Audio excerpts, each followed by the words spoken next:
چار یعنی حقیقتوں میں سے اہم ترین، دین کی نقل کی کامل عقلی توجیہ ممکن ہی نہیں ہے. There will necessarily remain a gap. مطلب کچھ حقائق کو آدمی پہلے سے تسلیم کر لے تو پھر پریشان نہیں ہوتا. لمیٹیشن ہے. گزر جا عقل سے آگے کہ یہ نور چراغ راہ ہے منزل نہیں ہے. لمیٹیشن آف عقل. یہ عقل جو ہے نور تو ہے، راستہ بھی دکھا دیتا ہے، ادھر جاؤ یہ ہے راستہ، منزل نہیں ہے، آگے جانا پڑے. گزر جا عقل سے آگے کہ یہ نور چراغ راہ ہے منزل نہیں. تو اس اعتبار سے گیپ رہے گا.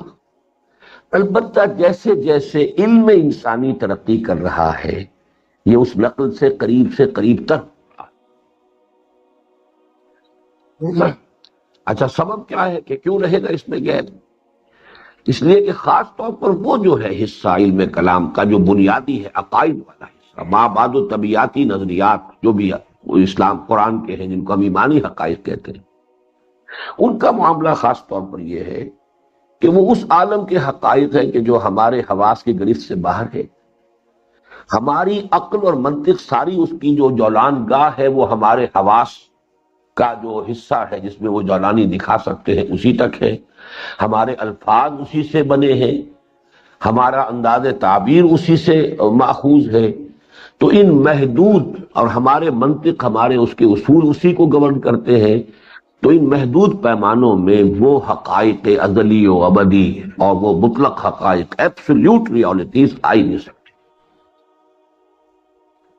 آپ میں پانچویں بات کو نوٹ کیجیے جو میں نے پہلے بتا دی، اور وہ یہ کہ بہرحال یہ گیپ کم ہو رفتہ رفتہ آگے جا رہا ہے جیسے جیسے یہ دوسرا علم جو ہے انسان کا وہ بڑھ رہا ہے.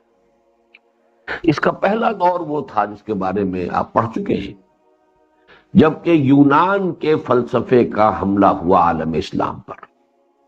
یوں سمجھیے کہ پہلی صدی تقریباً جو ہے وہ عافیت کے ساتھ گزر گئی، پہلی صدی ہجری. اس میں سے پہلے 10 برس 11 برس تو دور نبوت ہیں، 30 برس خلافت راشدہ کے ہیں. اس کے بعد تابعین کا دور آیا ہے.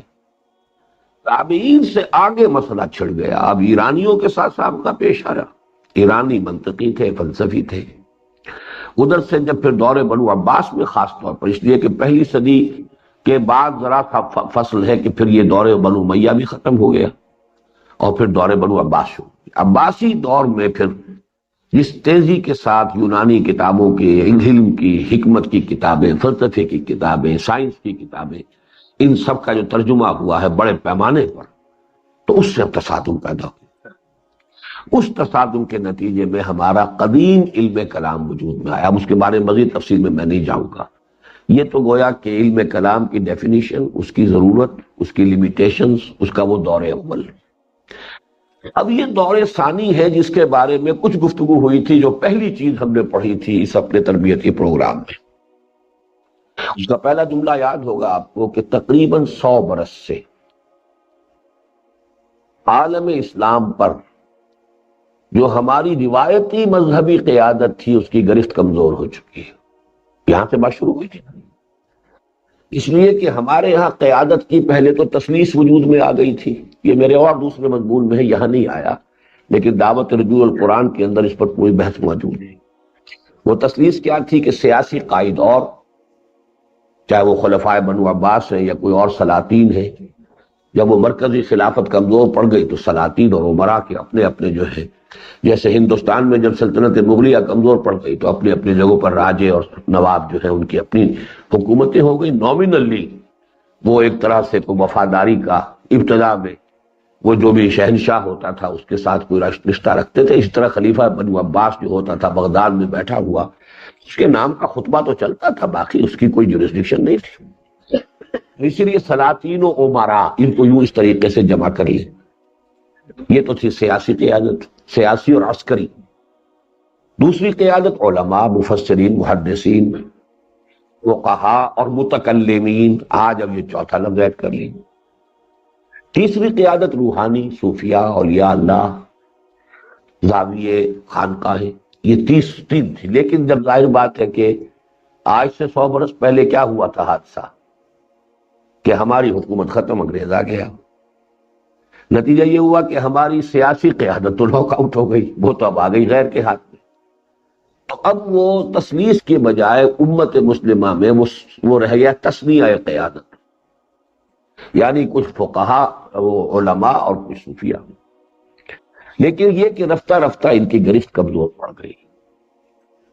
کیوں کمزور پڑ گئی؟ وہ کچھ آج اگر آپ آگے پڑھتے تو پہنچ جاتے ہیں اس پر کہ یہ جو دور ثانی آیا ہے علم کلام کا، جب یہ جدید سائنس آئی ہے تو یہ دوسرا حملہ ہے اسلام پر کہ جس نے آ کر چیلنج کیا اس کے عقائد کو بھی، اس کے نظام العمل کو بھی، تمام چیزوں کو مقابلے میں، ایک تہذیب کے مقابلے میں متبادل تہذیب، ایک تمدن کے مقابلے میں متبادل تمدن، ایک فلسفے کے مقابلے میں متبادل فلسفہ. اب یہ جیسے کبھی کہا تھا اکبر الہٰبادی نے کہ غزالی و رومی کی بھلا کون سنے گا، محفل میں چھڑا نغمہ اسپینسر و مل ہے. اب تو یہ کہ جان سٹورٹ مل کو جاننے والے لوگ ہیں، ان کا نام ہوتا ہے، ان کا حوالے ہوتے ہیں، ان کے اقتباسات ہوتے ہیں، انہیں سند اور دلیل کی حیثیت سے پیش کیا جاتا ہے. یا اسپینسر کا ہے یا اور ہے، ہیوم ہے، فلاں ہے، فلاں ہے. اب غزالی اور رومی کی کون سنے گا؟ غزالی اور رومی کی بھلا کون سنے گا؟ وہ زمانہ تو گیا. اس میں جو اصل میں اب سمجھنے کی بات ہے وہ یہ ہے کہ جو لوگ مسلمانوں میں سے اس جدید نظریات سے، جدید فلسفے سے، جدید سائنس سے بہت زیادہ مروب اور متاثر ہو گئے، انہوں نے بڑی الٹی سیدھی تعویلیں کرنی شروع کر دی، دینی عقائد کی بھی اور نظام دین کے بھی، اعمال دین کی. یہ اصل میں یا تو یوں کہیے کہ اس کو تھیسس مانیے جو ہمارا چل رہا تھا نظام، علماء اور جو بھی صوفیات کی ایک قیادت چل رہی تھی، مذہبی قیادت، اس کو تھیسس کہیں گے تو یہ اینٹی تھیسس آ گیا، اس نے چیلنج تھرو کیا میدان. یا اس کو اب تھیسس کہیے، جو نیا چیلنج آیا تو اینٹی تھیسس کے طور پر اب پھر مسلمانوں میں دو طرف سے ایک جو ہے اس کا رد عمل ہوا، بلکہ ایک ہی شمار کیجئے، ورنہ علماء ہمارے قرآن کی طرف متوجہ ہونے والے نہیں تھے. یہ اچھی طرح سمجھ لی، ہندوستان کا عالم دین قرآن کی طرف متوجہ ہو جاتا ناممکن تھا اگر یہ چیلنج نہ آ گیا. اسے تو دلچسپی فقہ سے تھی، صرف کچھ تھوڑی سی دلچسپی کوئی 100 برس پہلے سے یوں سمجھیے کہ حدیث سے شروع ہوئی تھی. وہ بھی شیخ عبدالحق محدث دہلوی، شاہ ولی اللہ دہلوی، یہاں سے وہ حدیث کا کچھ چرچا شروع ہوا ہے. اور شاہ ولی اللہ نے تو در حقیقت قرآن مجید کی طرف پہلے رخ کیا ہے مسلمانان ہند کا کہ بھائی یہ بھی ہے، سمجھنے کی چیز ہے. میں اس کا ترجمہ میں کر دیتا ہوں فارسی میں، ان کے 2 بیٹوں نے اردو میں ترجمہ کر دیا، لیکن علماء کی اکثریت ترجمہ کرنے کو گناہ سمجھتے، جیسے آج تبلیغی جماعت ترجمہ کرنے کو گناہ سمجھتے. پڑھو بس، تلاوت کرو. علماء کا کام ہے، علماء نے پڑھا ہوا، ان سے مسئلہ پوچھو. تمہیں مسئلہ پوچھنا ہے عملی اعتبار سے. قرآن پڑھو گے، خامخواہ کے چکر دماغ میں پیدا ہوں گے، 100 طرح کی مسائل اور الجھنیں کھڑی ہو جائیں گی، اور جو کام میں لگے ہوئے ہو تبلیغ کے اندر وہ اس سے توجہ ہٹے گی. پریکٹیکل ہے ان کا یہ معاملہ، اس میں کوئی سمجھ نہیں، جس کو پریکٹیکل وزڈم کہتے ہیں. تو پریکٹیکل وزڈم کے اعتبار سے یہ معاملہ بڑا مربوط ہے اور اس کا فائدہ ہے. لیکن بہرحال اس وقت تو یہ چیز ایسی تھی کہ شاہ ولی اللہ کو تو قتل کرنے کے درپے ہو گئے تھے، اور کرائے کے قاتل بلا لیے گئے تھے سرحد کے علاقے سے. قاتل تو وہی بستے تھے نا اس زمانے میں. پھر ان کے پوتے کے اوپر بھی جو حملہ ہوا تو وہی ہوا تھا، پوتے پر اور سید احمد بریلوی پر. کئی 100 مجاہدین کو قتل کیا ایک رات میں شب خون مار کر، یہی بردان اور سوات کے علاقے کے پٹھانوں نے، اور مولویوں کے فتوے کے ڈیرے اثر. 500 مفتی حضرات کا فتویٰ مجھے دکھایا تھا مولانا محمد طاہر پنجپیری نے رحمہ اللہ، مہروں کے ساتھ. کتاب تھی چھپی ہو جس میں مہروں کے ساتھ کہ یہ ہے کہ جنہوں نے فتوے دیے تھے کہ یہ سب کافر ہیں، مرتد ہیں اور واجب القتل. یہ کہ بہرحال تنہا کیسے مار دیتا مسلمان کو جب تک کہ مولوی کا فتویٰ نہ ہو گیا واجب القتل. یعنی ہاؤ میں یہ بات آپ سے بتا رہا ہوں کہ اصل میں اسی لیے میں نے اس میں لکھا ہے اپنی دعوت رجوع القرآن میں کہ یہ ایک انڈائریکٹ کنٹریبیوشن ہے، سر سید ہو یا کوئی اور ہو جو متجددین ہے، کہ انہوں نے جو ہے وہ ایک چیلنج جب تھرو کیا ہے تو پھر علماء پھر اب یہ مولانا شرف علی تھانوی بھی تفسیر لکھ رہے ہیں، مولانا حضرت شیخ الہند محمود الحسن بھی لکھ رہے ہیں، ترجمہ کر رہے ہیں، ترجمے کو اپ ٹو ڈیٹ کر رہے ہیں، شاہ عبد القادر کا ترجمہ، اور نہ معلوم کتنا، وہ تو پوری تفصیل میری اس کتاب میں ہے کہ کس قدر ایکٹیویٹی پھر ہوئی ہے علماء کے حلقے میں۔ لیکن علماء ہمارے جو ہے بدقسمتی سے ایک اعتبار سے ڈیفیشنٹ تھے۔ غزالی اور ابن تیمیہ بھی ہرگز یونانی فلسفے کے چیلنج کا جواب نہ دے سکتے اگر انہوں نے اس یونانی فلسفے کو خوب ماسٹر نہ کیا۔ کیسے جواب دیں؟ الرد علی المنطقیین وہی شخص لکھ سکتا ہے جس نے منطق کو ماسٹر کیا ہو۔ صحافت الفلاسفہ وہی لکھ سکتا ہے، وہ کہنے کو تو جو چاہے لکھ دے، لیکن جس کا دنیا مانے لوہا وہ تو وہی شخص ہوگا کہ جس نے فلسفے کی وادیوں میں سیر کی ہو اور اس کو اچھے طریقے سے دیکھا بھالا ہو، اس کے تمام اسرار و رموز سے واقف ہو، اس کے ویک پوائنٹس جانتا ہو، وہی تو آخر ضرب لگاتا ہے کمزور جگہ پر۔ تو تحافت الفلاسفہ یہ کتاب جو ہے امام غزالی کی، اور رد علی المنطقیین یہ تو امام ابن تیمیہ یہ لکھ سکتے تھے، اسی لیے کہ انہوں نے خوب ماسٹر کیا ہے۔ ان الحدید بالحدید یفلح، لوہا تو لوہے سے کٹتا، آپ لکڑی کی کوئی ہتھیار لے کر لوہا کاٹنا چاہے تو ناممکن۔ ہمارے علماء نے یہ، اب ایک اور موضوع ہے جو اسی کتاب میں اگر آپ نے یہ خرید لی ہو تو اس کو پڑھیے گا، جو اس کا پہلا حصہ ہے وہ ہے سیاسی جو معاملہ ہوا انگریز کے آنے کے بعد، جو ہمارے ہاں اختلاف رائے پیدا ہوا، وہ ایک اس کا سیاسی اسپیکٹ ہے، یہ ہے ثقافتی پہلو۔ انہوں نے اصل میں علماء نے خاص طور پر یہ طے کیا، یہ گویا کہ ان کا ترک موالات تھا انگریز کے خلاف، نہ انگریزی پڑھیں گے نہ انگریزی علوم پڑھیں گے۔ یہ وہ ہے بھوک ہڑتال، ایک یعنی احتجاج کی ایک شکل بھوک ہڑتال بھی ہے۔ بھائی بھوک ہڑتال اور زیادہ جائے گے مر جاؤ گے تم ہی، اس کا فائدہ کیا ہوگا؟ لیکن یہ کہ بھوک ہڑتال ایک ہے، انہوں نے ہڑتال کی کہ ہم نہ انگریزی پڑھیں گے نہ انگریزی تہذیب کی کسی شے کو اختیار کریں۔ کرسی پر بیٹھ کر میز پر بیٹھ کے کھانا کھا لیا تو کرسٹان ہو گیا، اور چمچہ کھا کہیں استعمال کر لیا تو کرسٹان ہو گیا۔ وہ تو اس درجے انگریزی تہذیب کے کسی بھی مذہب کے خلاف نفرت پیدا کرنی مقصود تھی۔ اس حوالے سے وہ یہ ہے کہ انہوں نے انگریزی نہیں پڑھی تو انہیں کیا پتا سائنس کیا کہہ رہی ہے اور جدید فلسفہ کس بلا کا نام ہے۔ تو وہ ضرورت جو تھی علم کلام کی وہ علماء تو پوری کر نہیں سکتے تھے۔ وہ ہے جو اس میں اقتباس آپ نے پڑھا ہوگا کہ مولانا شبلی نے کہا ضرورت ہے، کہا ضرورت ہے، بس وہی علم کلام، اس لیے کہ وہ علم کلام تو بڑا کامل ہے، ہمارے اتنے بڑے بڑے متفق، لیکن وہ تو معاملہ ہی اور تھا، اس لیے کہ وہ سارا حملہ تھا منطق کا، اور اس فلسفے کا جس کی کل بنیاد منطق تھی۔ اس فلسفے کے اس وقت جو ہے بنیاد میں سائنٹیفک ڈیٹا تھے ہی نہیں، وہ اور تھا، اس کے لیے علم کلام بھی وہ تھا اس دور کا، وہ علم کلام تو اب کام نہیں دے سکتا۔ اب تو علم کلام وہ ہے کہ جو سائنٹیفک جو چیلنجز آئے ہیں ان کا حملہ کر سکے، ان کا جواب دے سکے، اس کی توجیہ جو ہے وہ قرآن کے نقل کے ساتھ کر کے دکھائے۔ یہ بات اگر آپ کر سکیں، آپ اس کا تجزیہ کر دیں کہ سائنس کی یہ بات غلط ہے، جو قرآن سے ٹکرا رہی ہے وہ غلط ہے، اس کو ثابت کریں، اور قرآن سائنس نے جو بات ثابت کی ہے اس کو آپ دکھائیں کہ قرآن میں ہے، قرآن کے مطابق ہے، قرآن اس کے خلاف نہیں۔ جیسے کہ مورس بکائی نے جو کتاب لکھی اس کا تھیسس یہ تو ہے کہ آج تک جتنی بھی سائنس کے اکتشافات ہیں اس نے قرآن کے کسی ایک لفظ کو بھی غلط ثابت نہیں کیا، جبکہ بائبل کے بہت سی چیزیں غلط ثابت ہو چکی، تورات کی، یہ تھیسس ہے۔ اور Bible, the Quran and science, یہ ان کا ہے تھیسس۔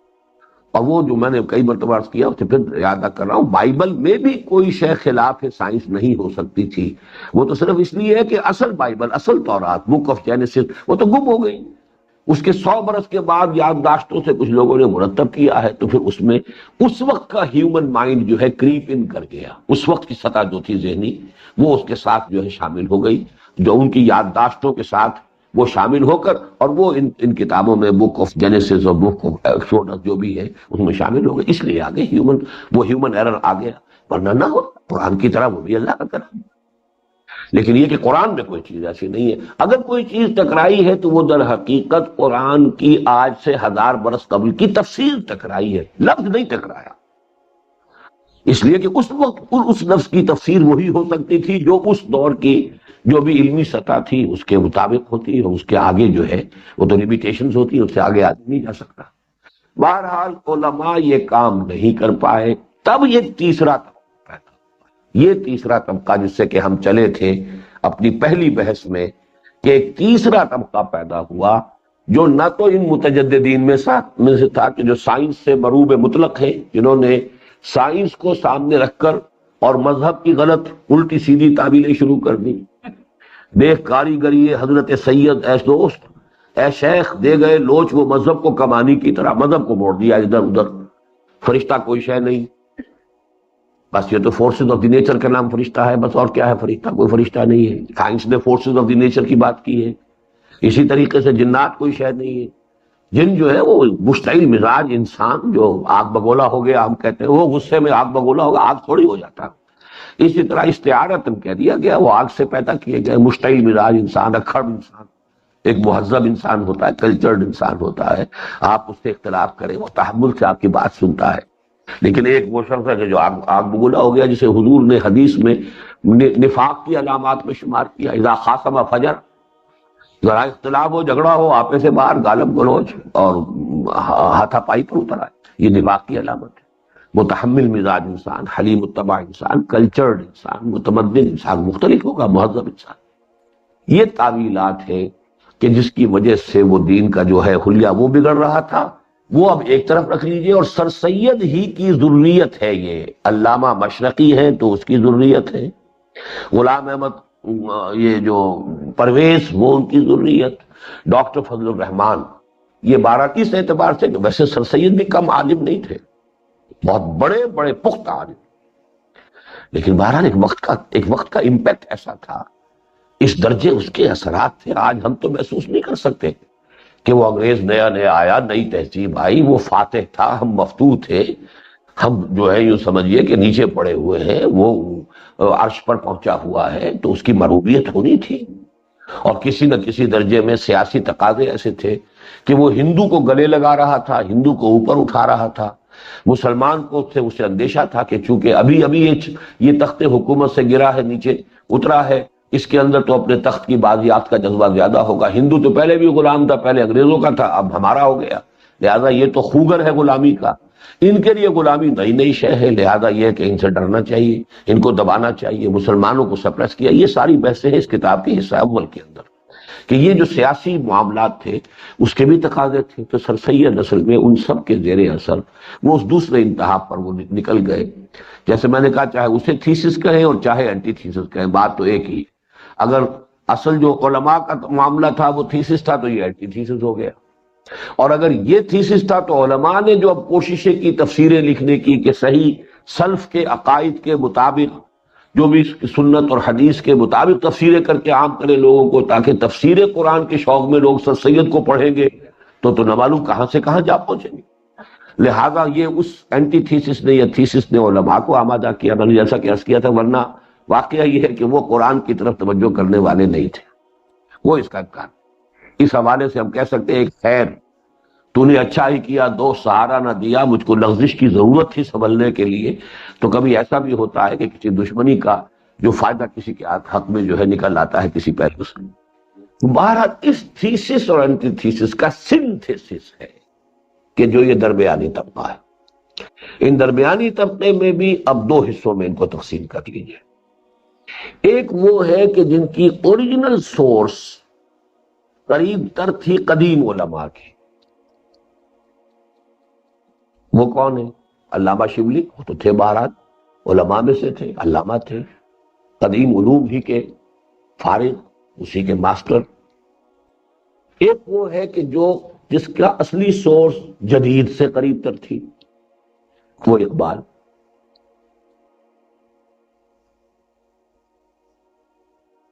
علامہ شبلی کے دو شاگرد یا دو زیر اثر پروان چڑھنے والے، یہ اس کا اگلا چیپٹر ہے، یہ پھر آپ جا کے پڑھیے گا، اب اس وقت ان دنوں میں اس کے پڑھنے کا امکان نہیں ہے، لیکن پڑھ لیجیے گا ضرور۔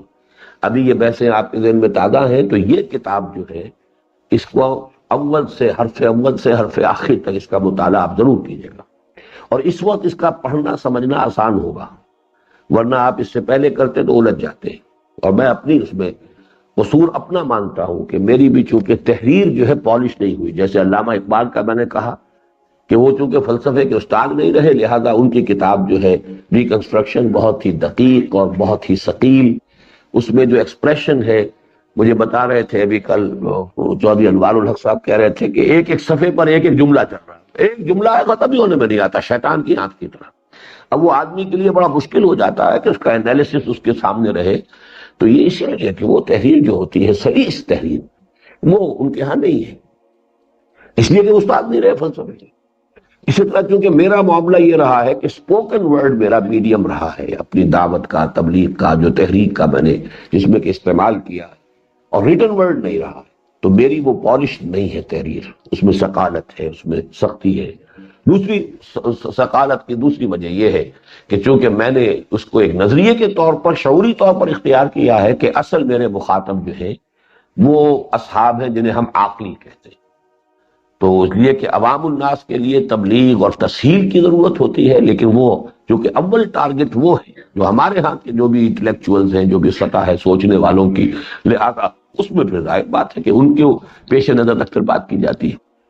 تو اس حوالے سے سمجھ لیجئے کہ علامہ اقبال ایک طرف، وہ چونکہ کالجوں اور اسکولوں سے آئے تھے، ہیں یہ دونوں گوشے درمیان کے، لیکن ایک ادھر قریب ہے ایک ادھر قریب تھا، چونکہ ان کے پھر شاگردوں میں سے یا ان کے زیر اثر زیر تربیت لوگوں میں سے علامہ شبلی کے مولانا ابوالکلام آزاد بھی تھے اور مولانا فراہی بھی تھے۔ مولانا فراہی کے شاگرد رشید مولانا اصلاحی، اور مولانا ابوالکلام کے پھر معنوی تسلسل جو ہے وہ مولانا ابو العلا مودودی۔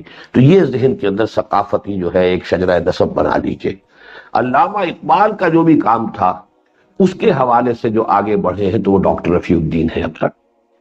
اصل میں یوں میں چاہتا ہوں کہ آپ کو سمجھا دوں کہ در حقیقت جدید علم کلام کی پہلی صحیح معنی میں کوشش صرف اقبال کی۔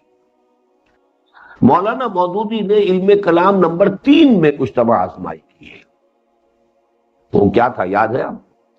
علم کلام کی پہلی سطح خالص فلسفیانہ سطح، مولانا مودودی نے اس کو ٹچ ہی نہیں کیا۔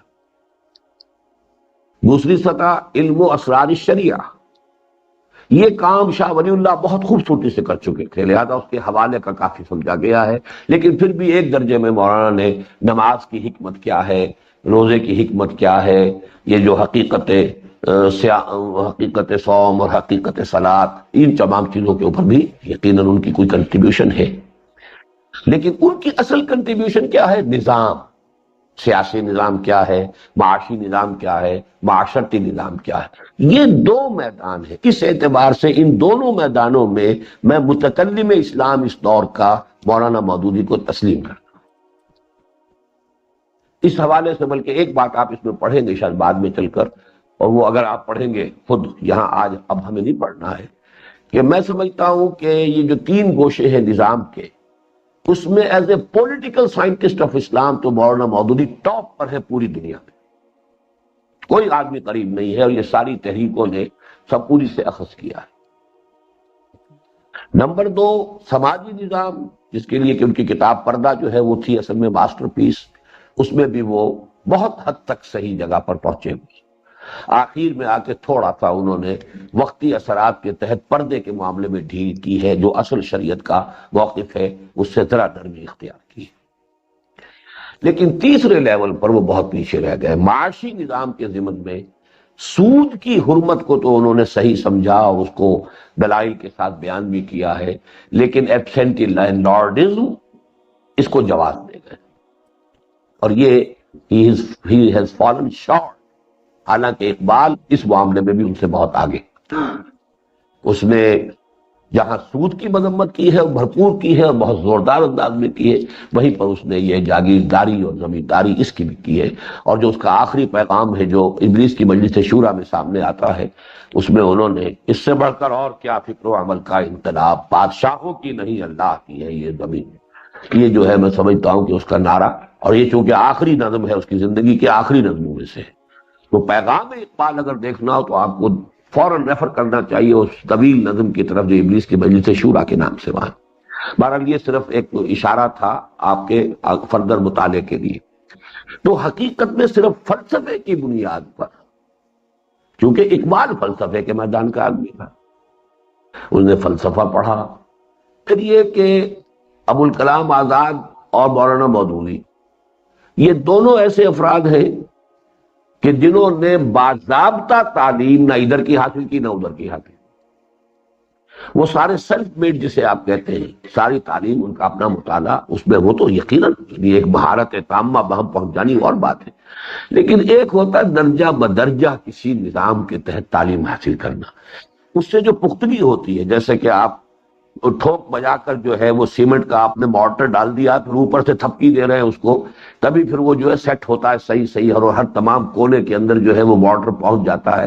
ورنہ یہ کہ کہیں نہ کہیں اسپونجی ہو جائے گا وہ جو آپ کا جو بھی، اب جب آپ کھولیں گے اس کی شٹرنگ تو معلوم ہوگا اسپونجی ہے ہی تو معاملہ. لیکن یہ کہ جب آپ اس کی کیا کہتے ہیں، کمپیکشن کہتے ہیں یا وائبریشن، لیکن وائبریٹر اس کو کہتے ہیں، کمپیکشن ہے اصل میں، بہرحال جو بھی ہے، تو وہ ہوتی ہے سلسلے وار کسی ادارے اور کسی باقاعدہ نظام تعلیم سے. تو ابوالکلام ویسے یہ کہ مغربی فکر اور فلسفے سے بہت واقف تھے، انگریزی زبان پڑھے تھے. اسی طریقے سے مولانا فراہی گریجویٹ تھے، لیکن مولانا مودودی تو نام گریجویٹ جہاں تک میرے علم میں ہے، اور نہ ہی ان کے کوئی فراغت تھی، اپنا مطالعہ تھا ان کا تھا اس وقت بہت تھی. لیکن ایسے معاملات کے اندر پھر غلطی ویسی بھی ہو جاتی جیسی میں کل آپ کو مثال دے چکا ہوں، اس لیے کہ پھر وہ چونکہ اس طریقے سے ریگولر قدم بہ قدم جو ہے وہ تعلیم حاصل نہیں کی ہوتی. لیکن جیسا کہ اب میں کنکلوڈ کر رہا ہوں کہ اصل میں اس علم کلام کا پرائمر میں نے اس کو کہا ہے وہ علامہ اقبال کی ریکنسٹرکشن ہے. اس سے ذرا واضح کیا ہے، پھیلایا ہے، ایک فلسفے کی شکل دی ہے کمپیکس صورت میں، آرگنائز صورت میں. پھر اس کا سلسلے وار جو جدید خاص طور پر نفسیات کے جو بھی سکولز آف تھاٹ ہیں ان کے ساتھ، مارکس کے ساتھ اس کا تقابل کر کے دکھایا ہے، وہ ڈاکٹر رفیع الدین. تیسری کوشش یہ ہماری ہے کہ جو ہو رہی ہے یہ اسی سلسلے کی تیسری کڑی ہے، اس لیے کہ آج کے علم کلام کی بنیاد جب تک سائنس نہیں ہوگی، آج کے دور کا علم کلام گویا کہ وہ نہیں ہوگا، آج کی ضرورت پوری نہیں کرے گا، کیٹر نہیں کر سکے. یہ ہماری کوشش ہے. اس پہلو سے آپ یہ سمجھ لیجئے ہم دونوں اعتبارات سے تسلسل قائم کرنا چاہتے ہیں. تحریک کے اعتبار سے بھی ہمارا تسلسل ہے، ابوالکلام، ابوالعلا اور ہمارا. اگرچہ تحریکی فکر بھی بالکل یوں سمجھیے کہ جس کو کہیں گے کنسنٹریٹڈ فارم میں، بہت ہی گاڑھی شکل میں، یا اسے آپ کہیے کہ ایک نیوکلیس کی شکل میں، وہ اقبال کے ہاں موجود ہے. اقبال کے ہاں وہ فلسفے کے دونوں مراحل انقلابی عمل کے بھی موجود ہے، منہج انقلاب سب کچھ ہے. لیکن یہ کہ اس کی تعمیل جو میں نے آپ سے کہا کہ دین کے ایک نظام حیات کی حیثیت سے تصور، وہ بھی اقبال نے دیا. اس حوالے سے جو ہے وہ فکری اعتبار سے بھی میں اسی مجدد سمجھتا ہوں، تحریکی فکر کا بھی مجدد اور ویسے بھی فکر اسلامی کا بھی مجدد. لیکن یہ کہ تعمیل جو ہوئی ہے اس میں تو ابوالکلام نے ایک اٹیمپٹ کی، لیکن بہت ہی وہ یوں سمجھیے کہ ابارٹیو ایک تھا معاملہ. وہ 6-7 سال لگے رہے، وہ ابتدائی سٹیجز میں تھا کہ وہ معاملہ ختم ہو گیا. اگرچہ اس کے ساتھ بھی ایک ایلیمنٹ موجود تھا کہ انہوں نے دارالارشاد قائم کیا تھا کہ فکری اعتبار سے بھی یہ پہیے جو ہے اس گاڑی کے دو ہے، جن میں سے ایک یہ ہے کہ آپ کوئی جماعت بنائیں، کوئی تحریک اور تبلیغ کا سلسلہ کریں، دوسرا یہ کہ ایسے علم کے میدان کے اندر بھی لوگوں کو تربیت دیں. اس کے بعد مولانا مودودی آئے اس میدان میں تحریک، تو ہم اس کا تسلسل ہے، ہم اس کو تسلیم کرتے ہیں، واشگاف الفاظ میں کہتے ہیں، برملا کہتے ہیں. اسی طریقے سے یہ جو کوشش ہو رہی ہے اس میں ہم اقبال اور ڈاکٹر رفیع الدین کے بعد جو بھی میری یہ کوشش ہے کہ کیوں میں ان چیزوں کو اس اعتبار سے ڈسکس کرتا ہوں، کیوں یعنی مسئلہ ارتقاء کے اوپر اتنی مفصل گفتگو کرتا ہوں، کیوں میں نے یہ تنزلات جو ہے بجائے تنزلات ستہ کے تنزلات ثلاثہ جو ہے کہ جس سے ہم آہنگ ہو رہا ہے آپ کا جدید جو بھی سائنس سے اکتشافات کا معاملہ ہے، وہ در حقیقت ہمارے دین کے ساتھ، قرآن کے ساتھ، اور اللہ کا فضل ہے. یہ بھی میں آپ کو بتا دوں کہ شاہ ولی اللہ دہلوی تک بھی جہاں تک کس فلسفے کا تعلق ہے، سارا معاملہ ابھی ان کا ایرانی منطقی پر بیس تھا. چنانچہ تنزلات کے سلسلے میں، اور وہ عالم مثال کا لفظ استعمال کرتے ہیں جو کہیں قرآن میں نہیں ہے. یہ وہی فلسفہ ہے کہ جو در حقیقت افلاطون سے جس کا آغاز ہوا ہے اسی کو لے کر چل رہا ہے. اس لیے کہ ابھی سائنس آئی نہیں تھی، ابھی یہ دوسری صورت ہے. یعنی قرآن مجید کے ان حقائق کا اس طریقے سے قرآن کے ساتھ اس میں یہ ہم کو الزام نہیں دے رہے شاہ صاحب کو، ممکن نہیں تھا، یہ وقت وقت کی بات ہوتی ہے۔ جو آج ہمارے پاس جو علم کا ایک ذخیرہ آ چکا ہے، آج اگر میں مانتا ہوں معراج کو کہ یہ ہے اور ممکن ہے، تو میرے لیے ماننا بہت آسان ہو گیا ہے، اس لیے کہ بہرحال آپ فزکس کے اندر میتھمیٹکس میں اس جگہ پہنچ گئے ہیں کہ ایک چیز اگر ویلوسٹی آف لائٹ کے ساتھ موو کرتی ہے تو ٹائم اس کے لیے کانسٹنٹ فیکٹر ہوتا ہے، ٹائم موو ہی نہیں کرتا اس کے لیے۔ سمجھ میں آئے نہ آئے لیکن میں کوٹ تو کر سکتا ہوں، کہہ تو سکتا ہوں، سننے والے کی زبان تو بند ہو جائے گی کہ ہو سکتا ہے، it's possible, theoretically it's possible, یہ آپ کی میتھمیٹیکل ایکویشنز پروو کر رہی ہیں۔ لہذا یہ کہ معراج کا معاملہ ہوا، ابھی کنڈی ہل رہی تھی اور پانی بہ رہا تھا اور حضور سارا سفر طے کر کے آ گئے، کتنا آسان ہو گیا۔ لیکن یہ کہ آج سے کچھ پہلے آدمی کوئی الٹی سیدھی تعویل کرتا تو بہرحال مجبور تھا، کیا کرے، کیسے کیسے سے منوا لے گا اس بات، یا تو وہ بلائنڈ فیتھ ہو، یقین کہ جو کچھ فرمایا محمد نے، جیسا کہ میں نے کہا کہ محفوظ راستہ انہی لوگوں کا رہا ہے جنہوں نے عقل کے میدان میں قدم رکھا ہی نہیں۔ دفع کرو اپنی عقل کو، اپنے ساتھ لے کر جاؤ، میں بعد آیا، اٹھا لو پاندان اپنا، ہم تو قرآن کے قال اللہ و قال رسول سے ادھر ادھر جاتے ہی نہیں، وہ تو محفوظ رہے۔ لیکن جنہوں نے یہ مشکل خدمت سر انجام دینے کا بیڑا اٹھا لیا کہ نہیں نہیں بھائی، وقت کا تقاضا ہے، ہمیں آخر یہ جو فلسفہ اور منطق آئی ہے ادھر سے، اب اس کا مقابلہ کرنا پڑے گا۔ اگر مقابلہ نہیں کریں گے، ہمارے کتنے لوگ جو ہے ذہین اور فتین لوگ ادھر کھنچ کر چلے جائیں گے۔ یہ امت کی ایک ضرورت ہے، ہمیں کرنا چاہیے، عقلی توجیہ کرنی ہوگی۔ اب انہوں نے جو کیا تو بہرحال کچھ نہ کچھ تو وہ آپ گندے کیچڑ میں چلیں گے تو کچھ چھینٹے تو آپ پر پڑیں گے، کچھ نہ کچھ تو بہرحال آپ کے اوپر بھی آ جائے گا۔ اس حوالے سے وہ محفوظ نہیں رہے، محفوظ وہی رہے بھائی، اس سے ہمیں بحث ہی نہیں، ہم تو جو بھی لفظ ہے نقل ہے ہم اس کے اوپر قائم ہیں، کتاب اللہ اور سنت رسول۔ اس طرح کا یہ معاملہ جو ہے شاہ ولی اللہ دہلوی تک میں عرض کر رہا ہوں کہ ابھی یہ نئے تنزلات اور قرآن مجید کی ان بنیادی اصطلاحات میں تو بلکہ بعض اوقات تو حیران ہوتا ہوں کہ یہ امن، کلمہ، نور اور وہی چار الفاظ کی جو میں نے ریلیشن شپ ثابت کی ہے، اس میں واقعہ یہ ہے کہ آپ کو کہیں اس کا نظر ہی نہیں آئے گا کہیں سے۔ اگر شاہ ولی اللہ کے ہاں نہیں ہے تو اور کہاں نظر آ جائے گا؟ وہ تو علوم اسلامیہ کے مجدد ہیں، فکر اسلامی کا مجدد اس دور میں اقبال ہے، لیکن فکر اور علم میں فرق ہے۔ علوم اسلامیہ، علم تفسیر، علم حدیث، علم فقہ، علم کلام، علم تصوف، ان پانچوں علوم کا مجدد ہے وہ شخص، بلکہ تاریخ، اس لیے کہ یہ جو تشیع نے اور اہل تشیع کے زیر اثر جو ہماری تاریخ کا جو صدر اول ہے، اس کے بارے میں عوام کے اندر جو خیالات پھیل گئے تھے، ان کی نفی کرنے میں کھڑا ہو گیا اللہ کا بندہ۔ وہ قرۃ العینین فی تفضیل الشیخین جیسی اتنی ضخیم کتاب لکھ رہا ہے، ازالۃ الخفا عن خلافت الخلفاء پر اتنی موٹی کتاب لکھ رہا ہے تاکہ یہ خلافت راشدہ کو ڈیفینڈ کر سکے، اس لیے کہ اہل تشیع کا تو حملہ اسی پر ہوتا۔ اگرچہ میرے نزدیک شاہ صاحب ایک معاملے میں ڈیفیشنٹ رہ گئے، وہ تفصیل شیخین کا تو ثبوت دے رہے ہیں، لیکن جو اصل ہے معاملہ وہ تو یہ ہے کہ ہمارے نزدیک صحابہ میں فضیلت جو ہے ان چاروں خلفاء اربعہ میں اعلیٰ ترتیب الخلافہ ہے، تو ابو بکر افضل، پھر حضرت عمر، پھر حضرت عثمان، پھر حضرت علی۔ انہوں نے صرف حضرت ابو بکر، حضرت عمر کی فضیلت حضرت علی پر ثابت کی، گویا کہ وہاں کچھ نہ کچھ ابھی چور دل میں ان کے بھی تھا کہ یہ حضرت عثمان کا معاملہ کچھ واقعی معلوم ہوتا ہے کہ کچھ ایسا نہیں ہے کہ جس پر کوئی بات کی جا سکے، اور اس پر اصل میں حضرت مجدد الفسانی رحمۃ اللہ علیہ سے کھڑے ہیں ڈٹے ہوئے، ان کے خطوط میں بار بار میرے عزیز جان لو کہ ان خلفاء اربعہ میں ترتیب فضیلت، ترتیب خلافت، یہ ان کا ہے اور یہ اہل سنت کا عقیدہ۔ بہرحال جیسا کہ میں نے عرض کیا کہ اس میں وقت لگتا ہے، آپ جتنا کچھ انہوں نے کیا اس کو دیکھیں تو بہت بڑی بات، بہت بڑی۔ ایک شخص تفسیر میں، حدیث میں، فقہ میں، اب وہ جس کو انہوں نے کتاب لکھی ہے کہ جو اختلافات فقہ کے ہیں اس کے اصل سبب کیا، فی سبب الاختلاف، الانصاف فی بیان سبب الاختلاف، اختلافات کے اسباب کے بیان میں انصاف کی راہ، یہ 4 درجے میں بنتی ہے۔ پھر وہ تو اب یہ جو ہے اس کو نوٹ کیجیے، بہت اونچی کتاب ہے۔ پھر سود کے اس وقت کا فلسفہ، لیکن فلسفے میں ظاہر بات ہے کہ ابھی وہ یونانی فلسفے کے پریمیسز سے اوپر نہیں جا سکتے تھے، وہ جو اصل جو فلسفے کا میدان تھا اس میں تو یہ نئی جو سائنس آئی ہے، نیا اس کے جو vistas, new vistas of knowledge have open, اس سے پھر یہ ہے کہ اس کے لیے قریب لانا.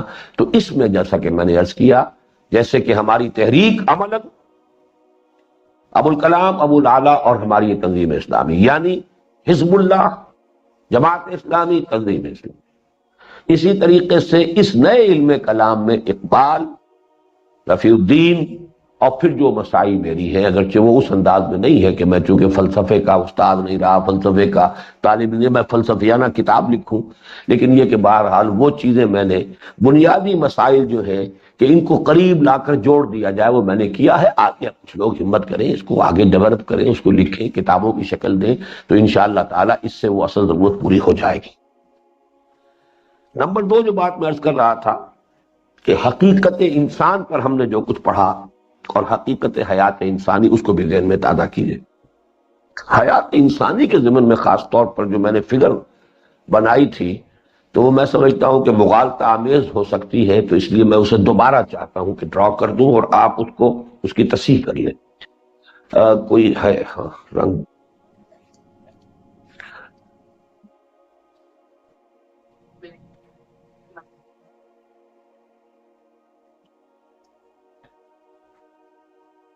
اس کو جو میں نے کہا تھا، بلکہ اس حقیقت انسان، ابھی ہم حقیقت زندگی لے رہے ہیں، تو یہ عالم امر ہے.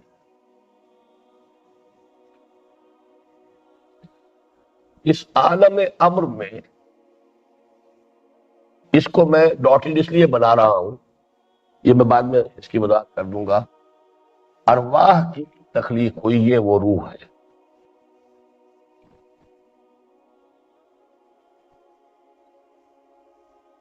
کیونکہ قرآن میں مذکور نہیں ہے، غیر مذکور ہے یہ معاملہ. جیسے فرشتوں کے بارے میں کچھ نہیں بتایا گیا قرآن میں کہ وہ کس چیز سے پیدا ہوئے. انسان مٹی سے پیدا ہوا، جنات آگ سے پیدا کیے گئے، فرشتے قرآن خاموش. حدیث مل گئی ہمیں حضرت عائشہ صدیقہ سے، مسلم شریف کی روایت، اللہ نے فرشتوں کو نور سے پیدا کی، لیکن ارواح انسانی کی تخلیق کا سرے سے ذکر ہی نہیں، نہ قرآن میں نہ حدیث میں. اب یہ اصطلاح جو ہے، یہ تو خود یوں سمجھیے کہ شاہ صاحب کی اصطلاح ہے کہ انہوں نے اس کو تکوین کہہ لیں، انہوں نے وہ لیا ہے ابداع، لیکن ہم نے اس میں، لیکن یہ چیزیں قرآن میں نہیں ہے. اس کے بعد اسے سنا دیا گیا روح کو. میں اس کو اب یوں لے رہا ہوں، اگر اب نیچے سے سمجھیے، یہ ہے عالم خلق اور زمین. عالم خلق میں سے الارض،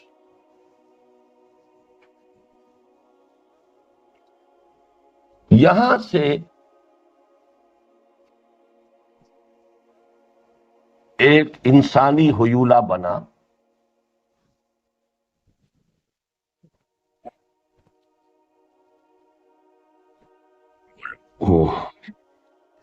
اس کے ساتھ یہ روح شامل کر دے گی. یہ حیات دنیاوی ہے.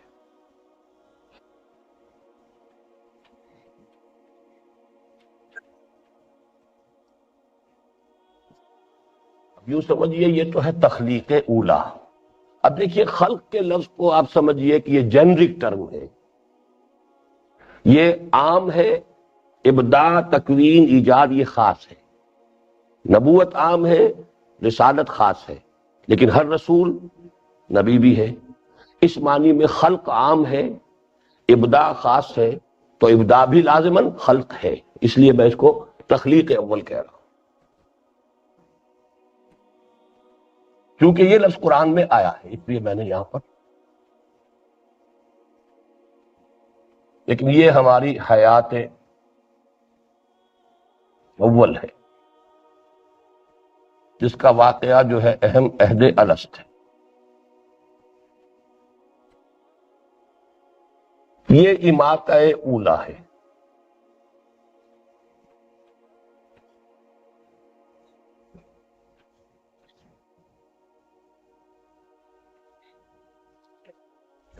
اب یہ ہوا احیاء اولا. احیاء اول یہ مذکر رہے گا.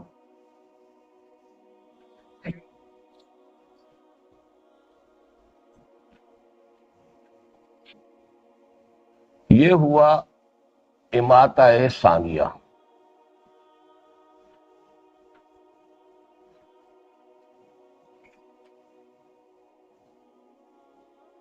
اماتہ ثانیہ کے نتیجے میں جو زمین کا تھا وہ زمین میں واپس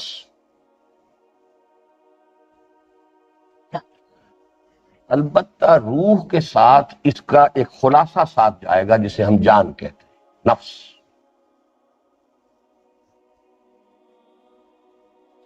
اس کو ہم موت بھی کہتے ہیں، عالم برزخ بھی کہتے ہیں. عالم برزخ کے اعتبار سے یہ بھی ایک حیات ہی ہے.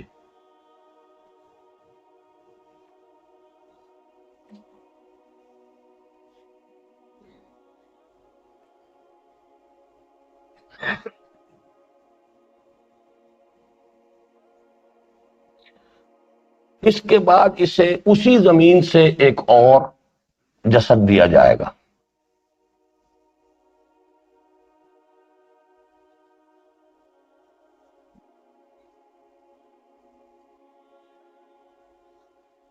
یہ ہے احیاء ثانی.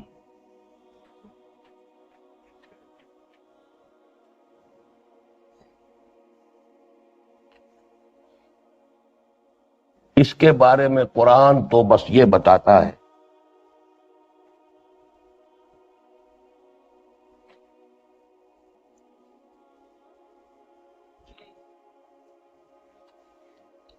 کہ یہ بہت طویل ابداً ابدا. آگے کی بحثیں جو ہیں وہ مختلف ہی ہیں، لہذا اس کو آپ ڈاٹس کے ساتھ کر دیجئے. یہ صراحت کے ساتھ کچھ معلوم نہیں، اختلافات اس کے اندر جتنے چاہیں کر لیں.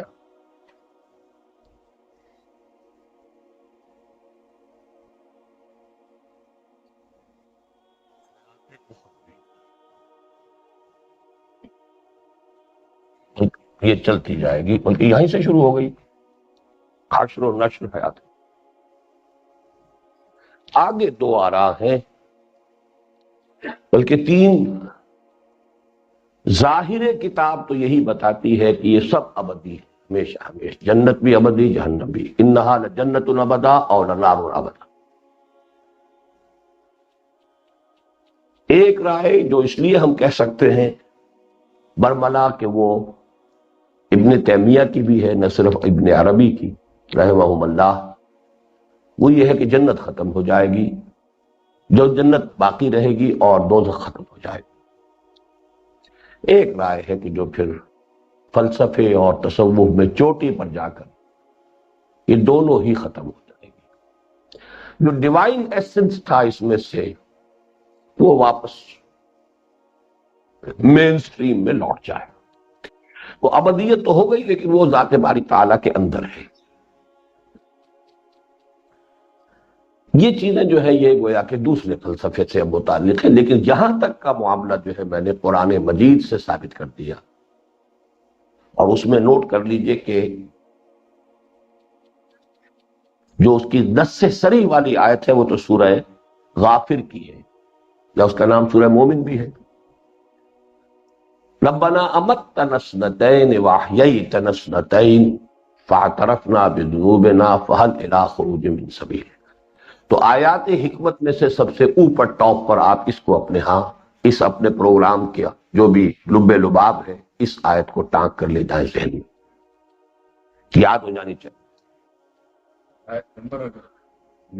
آیت نمبر میرا خیال 11-12 ہی ہوگی، دوسرے رکوع میں ہے نا، دوسرا رکوع ہے بس. یہ اس سورت کے دو نام ہیں، سورہ مومن اور سورہ غافر. اچھا، غافر الذنب وقابل التوب شدید العقاب ذی الطول، اس صورت کا جو خاص طور پہ آپ نے کبھی میرے اگر دورہ ترجمہ میں سنا ہو کہ خاص شان یہ ہے کہ اس میں اللہ کی یا صفات جو ہے وہ مسلسل آتی ہے مرکبات اضافیہ کی شکل میں، غافر الذنب وقابل التوب شدید العقاب ذی الطول۔ باقی یہ کہ عام طور پر الغفور، الرحیم، التواب یہ ایک اسم کی شکل میں۔ اور اس میں جو میں عرض کر رہا ہوں کہ جو اس سے پہلے کا آخر کا مسئلہ ہے اس کو جو ہے وہ ایک رائے ہے، سوچ لیجئے، لیکن یہ چیز جو ہے وہاں سے لے کر یہاں تک یہ تو ہمارے سامنے بالکل منکشف ہونی چاہیے۔ اس میں قرآن مجید کی 2 آیات کا مزید جو حوالہ ہے سورہ بقرہ کی آیت نمبر 28، کیف تکفرون باللہ وکنتم امواتا فاحیاکم ثم یمیتکم ثم یحییکم ثم الیہ ترجعون۔ دیکھیے کہ یہ سورہ بقرہ کی آیت کہاں سے شروع ہوئی؟ یہاں سے، کنتم امواتا فاحیاکم ثم یمیتکم ثم یحییکم ثم الیہ ترجعون۔ اس کی ایک ہم مضمون آیت اور نوٹ کر لیجئے، سورہ حج کی آیت نمبر 66، وَهُوَ الَّذِي أَحْيَاكُمْ ثُمَّ يُمِيتُكُمْ ثُمَّ يُحْيِيكُمْ۔ یہ آیت کہاں سے شروع ہوئی؟ احیاء اول سے، یہاں سے شروع نہیں ہوئی، یہاں سے ہوئی۔ لیکن یہ کہ اب اگر یہ پورا آپ کے سامنے ہو، هُوَ الَّذِي أَحْيَاكُمْ ثُمَّ يُمِيتُكُمْ ثُمَّ يُحْيِيكُمْ ثُمَّ إِلَيْهِ تُرْجَعُونَ، كُنتُمْ أَمْوَاتًا فَأَحْيَاكُمْ ثُمَّ يُمِيتُكُمْ ثُمَّ يُحْيِيكُمْ ثُمَّ إِلَيْهِ تُرْجَعُونَ۔ ربنا امتنا اثنتین، امتنا اثنتین میں لازماً اس اماتہ سے پہلے بھی کوئی زندگی ہے، اسی پر تو موت وارد ہو سکتی ہے۔ وہ امپلائیڈ ہو گیا کہ ایک حیات وہ تھی کہ جو عالم ارواح میں تھی صرف، اب اس کے لیے عالم ارواح ہو یا عالم امر ہو یہ ہوگی قرآنی اصطلاح، اور عالم مثال یہ ہوگی پھر فلسفے کی اصطلاح یا افلاطونی فلسفے کی اصطلاح، یہ قرآن اور سنت کی اصطلاح نہیں ہے۔ تو فلسفے کو اور سائنس کو اس طور سے ہم قریب لا سکتے ہیں۔ جی، جان جو ساتھ جاتی ہے، خلاصہ جو ہے نا اس مادی ہمارے وجود کا،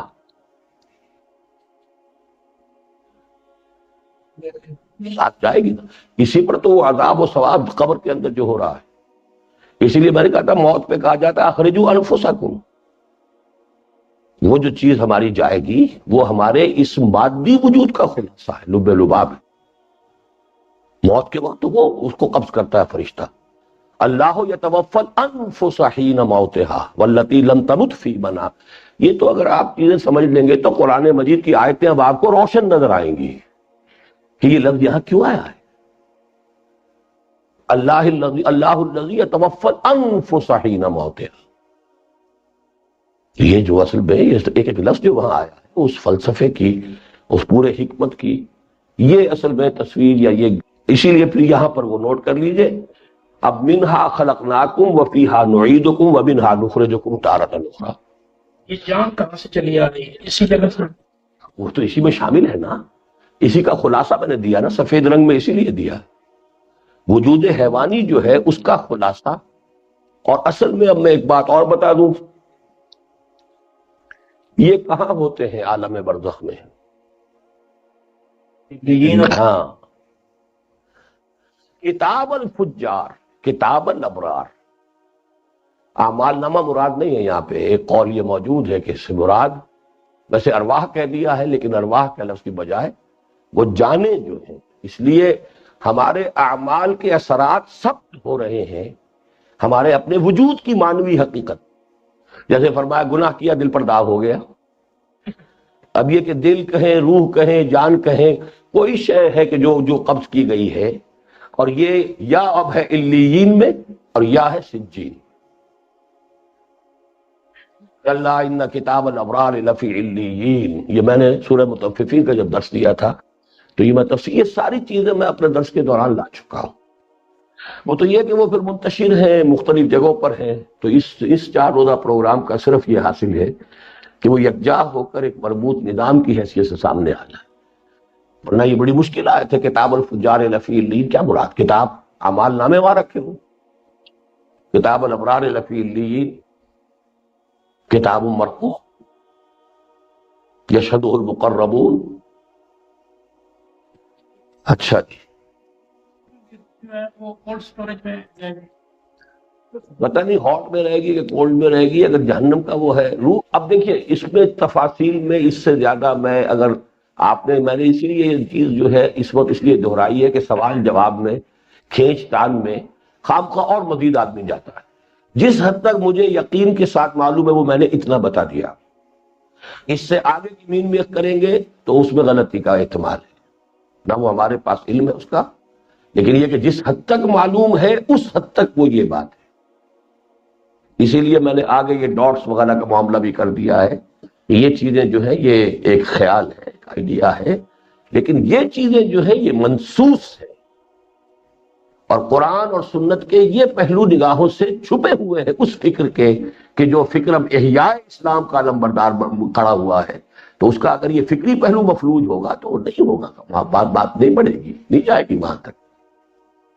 وہ جو ہم نے پہلا مضمون پڑھا تھا حکمت قرآن کا، جو آپ کے پاس وہ فوٹو سٹیٹ کی شکل میں ہے. اچھا، اب وہ اگر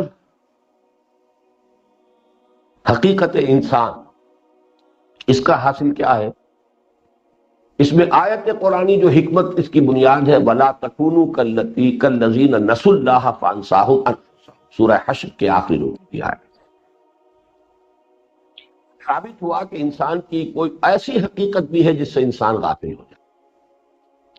وجود حیوانی سے تو وہ غافل نہیں ہوتا، جسم سے تو غافل نہیں ہوتا، بھوک سے غافل نہیں ہوتا، بیماری سے غافل نہیں ہوتا، پیاس سے غافل نہیں ہوتا، ساری ارجس جو ہے ان سے کبھی غافل نہیں ہوتا. کس چیز سے غافل ہوتا؟ کوئی اور حقیقت ہے. اور اسی کو پھر قرآن مجید جو ہے دو جگہ وہ آ گیا، فَإِذَا سَوَّيْتُهُ وَنَفَخْتُ فِيهِ مِن رُوحِي فَقَعُوا لَهُ سَاجِدِينَ. تخلیق و تسویہ کا کوئی ایک مرحلہ ہے اور پھر ایک نفخ روح کا مسئلہ. یہ قرآن مجید میں دو آیات دو جگہ پر، سورہ حجر اور سورہ صاد.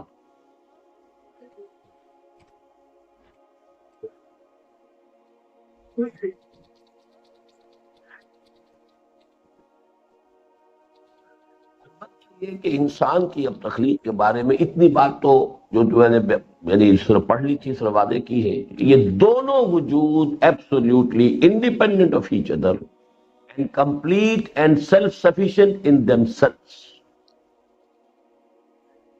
حیات وہ وجود حیوانی، اس کی جان سے کوئی تعلق نہیں اس روح کا، وہ بغیر اس روح کے بھی جان رہا ہے. 120 دن تک بھی وہ نطفہ وہ اور مضغہ اور علقہ جاتا، وہ انڈیپینڈنٹ ہے. اور ایک خیال مجھے آج ہی آیا ہے، پہلے کبھی نہیں آیا.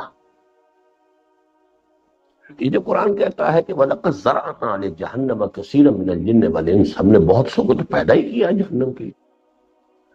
لیٹرل معنی لیے جائیں تو ہو سکتا ہے کہ بعض لوگ صرف حیوان انسان کی حیثیت سے پیدا ہوتے ہیں، ان میں روح پھونکی نہ جاتی، دو ٹانگوں پر چلنے والا حیوان. یہ ایک امکان کے درجے میں ہے.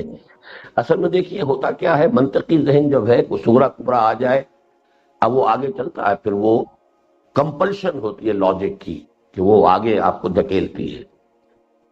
نس کے خلاف ہو تو رک جائیے، نس کے خلاف نہیں ہے تو ٹھیک ہے، احتمال ہے. جب اللہ نے طے مت کیا ہے، یہ بنایا ہم نے اس کے لیے، تو حیوان بھی تو. اسی لیے میرا جملہ ہے اس کتاب میں، اس مضمون میں حقیقت زندگی میں، کہ اگر کچھ لوگوں کو نہیں محسوس ہوتا اپنے اندر کی کوئی بات اشارے نہیں کر رہی تو کیا بات ہے. آخر اس زمین پر بے شمار جو ہے حیوانات اور چرند و پرند بھی تو بس رہے ہیں، وہ بھی اسی طرح کے بس حیوان ہے سرے سے کچھ بھی نہیں. تو کیا جب کہ روح ہوگی لگی اللہ عالم. بہرحال یہ ہم نہیں جانتے، لیکن یہ کہ یہ اگر وہ بات اس لٹرل سینس میں لی جائے. وہاں تو ہے کہ لہم قلوب لا یفقہون بہا، ہاں ہے کہ ان کے دل ہیں لیکن اس سے غور نہیں کرتے. آپ ہیں دیکھتے نہیں لیکن وہ تو عقل ہے. ہے تو اس لیے بڑی بات کی نفی کر رہے ہیں نا. دلیل لائق نہیں ہے. ہیں؟ ہاں تو اس لیے میں اپنی بات واپس لیتا ہوں. اچھا، جو بات میں نے کل اور واضح کی تھی وہ دوبارہ تازہ کر لیجئے کہ یہ ساری فیکلٹیز جو ہے کہ جو حواس کے ذریعے سے ڈیٹا فراہم ہونا اور پھر اس کو پروسیس کر کے نتیجہ نکالنا، جیسے جسم کے ساتھ ہے وجود حیوانی کے ساتھ ہے، ایسے ہی ہمارے روحانی وجود کے ساتھ بھی ہے. یہ جو ہمارے ہاں ڈوئلزم ہے انسانی شخصیت کی، یہ دوہری جو ہمارے سامنے آئی ہے، اس کے لیے نصوص میں نے پیش کر دی ہے. اس سے جو بہت سے مسئلے حل ہو جاتے ہیں قرآن مجید کے. مثلا پہلا مسئلہ حل ہوا عہد الست، کہ وہ ہم نے سمجھ لیا. اب وہ محمل بات ہم نہیں کہیں گے کہ یہ کس سے لیا گیا اور عالم غیب میں انسان کی تخلیق سے قبل عہد لیا گیا. یہ عہد لیا گیا ارواح انسانیہ سے اجساد کی تخلیق سے قبل. بات کھلی اور اسلائی صاحب نے مانا کہ ہاں صحیح ہے. ویسے یہ میں نے دیکھا نہیں کہ اس کے بعد کے ایڈیشن میں انہوں نے اس میں ترمیم کر دی یا نہیں کر دی. گمان غالب یہ کہ نہیں کی ہوگی. دوسرا یہ کہ حقیقت وحی جو ہے در حقیقت وہ بھی اسی سے کھلتی ہے. وحی کیا ہے؟ وحی فرشتے کی کمیونیکیشن ہے روح انسانی کے ساتھ. یہ کل پڑھ چکے، دوبارہ تازہ کر رہے ہیں دوسرے عنوان کے تحت. ہم فرشتہ بھی عالم امر کی شے ہے، روح انسانی یعنی روح محمدی وہ بھی عالم امر کی شے ہے. اور روح جو ہے اس کے میں ایک جو جگر کا شعر ہے میرے دروس میں تو آپ نے سنا ہوگا، نغمہ وہی ہے نغمہ کہ جس کو روح سنے اور روح سنا. کبھی کبھی شاعر حضرات جو ہیں ان کا شعور، کیونکہ شاعر کہتے ہیں اسے جو صاحب شعور ہو، ان کا قریب چلا جاتا ہے حقیقت کے، چاہے انہیں خود پتہ نہیں ہوتا یہ ہم کیا کہہ گئے. اب وہ بات جو اقبال کہہ گئے وہ صرف آزادی کی بحث وہ کر رہے تھے اور غلامی کی مذمت کرتے ہوئے. روح سے تھا زندگی میں بھی تہی جن کا جسد. ان کے حاشیہ خیال میں بھی یہ بات نہیں آئی ہوگی کہ اس کا یہ مفہوم بھی سامنے آ گیا کہ اس دنیا کے اندر بہت سے انسان ایسے ہیں کہ جو صرف چلتے پھرتے حیوان ہوتے ہیں، وہ روح جو ہے ان کی وہ ان کے دلوں کے اندر گویا کہ قبر کی صورت کے اندر دفن ہو چکی. لیکن الفاظ ہیں بڑے خوبصورت الفاظ ہیں، روح سے تھا زندگی میں بھی تہی جن کا جسد. اسی طریقے سے ظفر علی خان کو میں نہیں سمجھتا کہ ان کے حاشیہ خیال میں یہ بات آئی ہو کہ کتنی بڑی اونچی بات میں نے کہہ دی ہے کہ وہ جنس نہیں ایمان جسے لے آئیں دکانیں فلسفہ سے، ڈھونڈے سے ملے گی عاقل کو یہ قرآن کے سپاروں. یہ تقسیم کے ایک ایمان جو ہے وہ جس کو میں کسی برے سینس میں نہیں کہہ رہا، بلائنڈ فیتھ، وہ بھی بہت بڑی طاقت ہے، بہت بڑی نعمت ہے. بلکہ بلائنڈ فیتھ جو انٹینسٹی میں زیادہ ہوتا ہے. جو انٹلیکچوئل فیتھ ہے، ایمان علی وجہ البصیرت، اس کی سورس سوائے قرآن کے اور کوئی نہیں. باقی وہ ایمان جو ہے وہ محض صحبت سے بھی مل سکتا ہے، وہ ایمان جو ہے شریعت پر عمل کرنے سے بھی، وہ پیسیولی بھی مل جائے گا، وہ بغیر انسان کے جو ہے شعور کے اندر اس کا کوئی دخل نہیں ہوگا. لیکن انٹلیکچوئل ایلیمنٹ والا ایمان اس کی کوئی سورس سوائے قرآن کے نہیں. تو ڈھونڈے سے ملے گی عاقل کو یہ قرآن کے سپاروں. اچھا میں اب چاہتا ہوں کہ ذرا اس کو ایک آیت مبارکہ کے حوالے سے اس کو تو اب صاف کر دیجئے.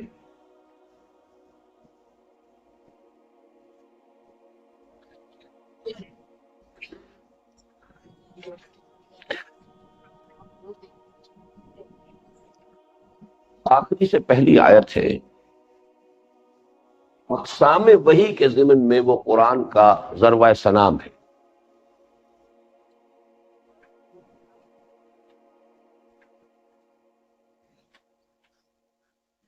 کلام رب کی کیا شکلیں ہیں؟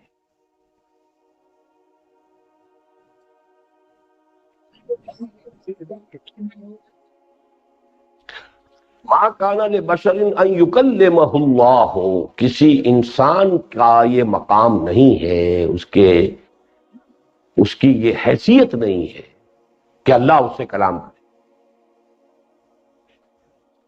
ویسے اس میں جو دوسرا پہلو ہے وہ اس وقت ہماری موضوع کا نہیں ہے، لیکن میں اس پر گفتگو کر چکا ہوں کئی بار. یہ نہیں کہا کہ انسان کا یہ مقام نہیں کہ ہم سے کلام کر سکے. نہیں، انسان جب چاہے ہم سے بات کرے، جب چاہے.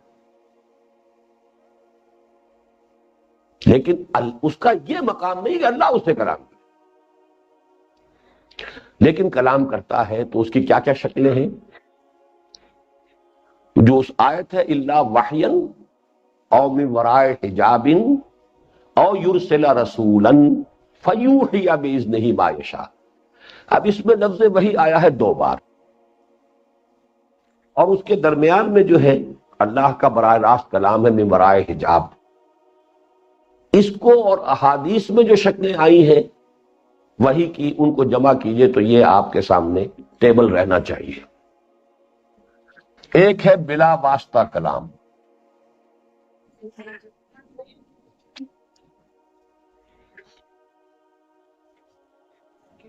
بلا واسطہ ہو سکتا ہے لیکن من ورائے حجاب.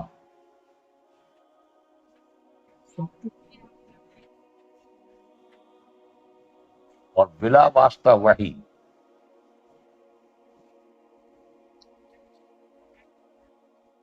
یہ ایک وحی آ گئی اس آیت کی، الا وحیا او من ورائے حجاب، 2 چیزیں آ گئی. یہ بالواسطہ یا بواسطہ ملک.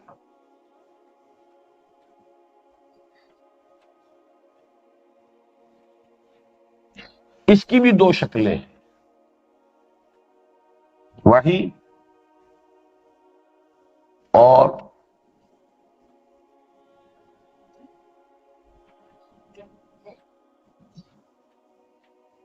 میں یہاں پہ من ورائے لگا رہا ہوں، یہ اضافہ ہے میری طرف سے، نوٹ کیجئے گا. من ورائے شکل انسانی. فرشتے کو بھی جب اللہ بھیجتا ہے تو کبھی فرشتہ انسانی شکل میں آ جاتا ہے، وہ اپنی اصل صورت میں نہیں ہے. تو اس نے بھی ایک پردہ اوڑھ لیا ہے، ایک حجاب لے لیا، یہ بھی حجاب ہے. اللہ نے اوٹ لی ہے ایک درخت کی، ایک اس کے اندر آگ جو جل رہی تھی، فی بقعۃ مبارکۃ من شجرۃ مبارکۃ، وہ ایک جگہ پر، لیکن اس برائے حجاب سے گفتگو ہوئی ہے حضرت موسیٰ علیہ السلام سے، ہے براہ راست، لیکن وہاں حجاب ہے کسی اور شکل کا، چاہے وہ جمادات کی صورت میں تھا، نباتات کی صورت میں تھا، یا وہ آگ کی شکل میں تھا، وہ حجاب تھا. جبرائیل بھی آتے ہیں تو 2 صورتوں میں، وحی اور نمبر 2 انسانی شکل میں، جس کی کہ حدیث جبرائیل جو ہے جس کی مشہور ترین مثال ہے.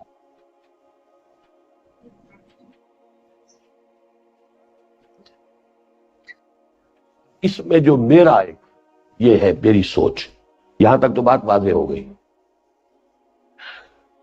میرے نزدیک یہ ہے وحی جلی، اور اس کے لیے حدیث میں لفظ آیا ہے سلسلۃ الجرس.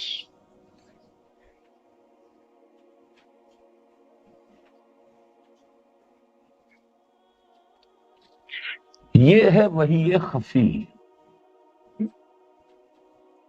اس کے لیے حدیث میں لفظ آیا ہے نفس فی الروع.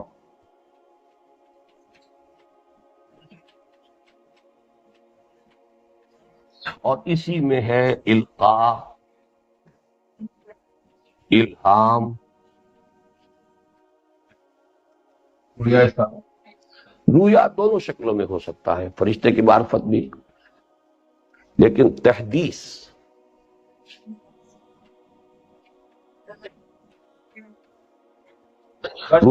رویا بھی شامل کر سکتے ہیں. یہی کشف. آپ لوگ تو بڑے بڑے عالم ہو گئے،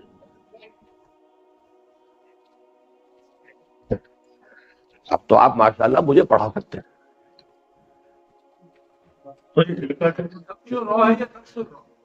نفس پھر روع، یہ سے ہے، سا نفس کے بعد فی ہے.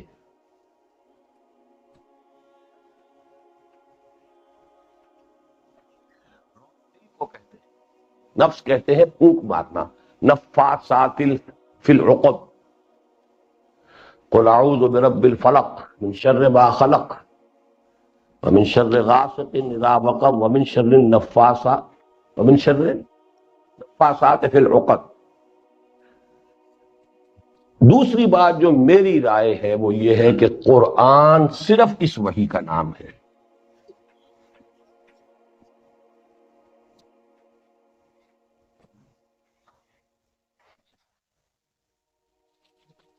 جی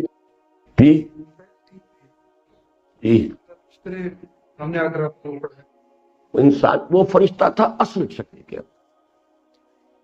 اور حضور کی وہ کیفیت تھی بین النوم والیقظہ، وہ بالکل ایک علیحدہ شکل ہے۔ بلکہ یہ بھی آتے ہیں الفاظ کہ اس میں باقاعدہ لکھی ہوئی تھی ایک تختی، اقرا بسم، ورنہ آپ یہ کہنا میں نہیں پڑھا ہوا ہوں بے معنی ہو جاتا ہے۔ زبان سے تو آپ جاہل سے جاہل آدمی سے پڑھوا لیں، 4 سال کے بچے سے ہم پڑھواتے ہیں اقرا بسم ربک الذی خلق، ما انا بقاری، تو ادھر حقیقت وہ ایک تختی کی شکل میں، لیکن یہ کہ وہ بالکل ایکسپشنل فارم ہے پہلی، اور حدیث جبرائیل اس سے ثابت ہوتا کہ ملک کی شکل میں تھے، اسی لیے پہچان لیا کہ جب وہ دیکھا ہے افق مبین پر، جب سورہ مدثر کی آیات نازل ہوئی، ورنہ کیسے پہچانتے؟ فَإِذَا الْمَلَكُ الَّذِي جَاءَنِي بِحِرَاء، میں نے دیکھا اچانک تو وہی فرشتہ کہ جو حرا میں میرے پاس آیا تھا۔ لیکن جب یہ بیان ہوتا ہے کہ حضور نے جبرائیل کو اصلی شکل میں 2 مرتبہ دیکھا، اس میں حرا کا تذکرہ نہیں ہے، اس میں ایک دفعہ افق المبین اور ایک دفعہ عند جنت المأویٰ، وہ 2 ہیں۔ اس لیے اس کے بارے میں یہ ہے کہ وہ ایک بالکل اسپیشل ہے، بین النوم والیقظہ، وہ کس خواب کسی حالت میں یہ تجربہ پہلا پیش آیا، اس کو بالکل علیحدہ رکھیے۔ بہرحال یہ ہے میرے مطالعے کا حاصل اب تک کے غور و فکر کا، کیونکہ حضور نے فرمایا کہ کبھی کبھی ایسا ہوتا ہے کہ بس ایک خیال میرے دل میں ڈال دیا جاتا ہے۔ یہ جو وحی خفی ہوتی ہے یہ بالمعنی ہوتی ہے، باللفظ نہیں ہوتی، محفوظ نہیں ہوتی اور نہ باللفظ ہوتی ہے، وہ بالمعنی، ایک آئیڈیا، ایک انسپریشن، اس کے لیے لفظ انسپریشن زیادہ صحیح ہے۔ وحی جلی کے لیے ریویلیشن کا لفظ ہے، اور اس کے اندر باللفظ ہے اور محفوظ ہے۔ محفوظ تو خیر رسول کی دونوں ہے، لیکن یہ کہ وہ جو سلسلہ ہے وہ عام انسانوں کے ساتھ بھی چل سکتا ہے غیر نبی کے، جیسے کہ یہ حدیث کے بارے میں حضور نے فرمایا کہ ہر نبی کی امتیوں میں محدثین ہوتے ہیں، میرے یہ امت کا محدث عمر ہے رضی اللہ تعالی، محدث جس سے تحدیث ہوئی ہے، تحدیث کیا گیا، محدث وہ عالم حدیث ہے۔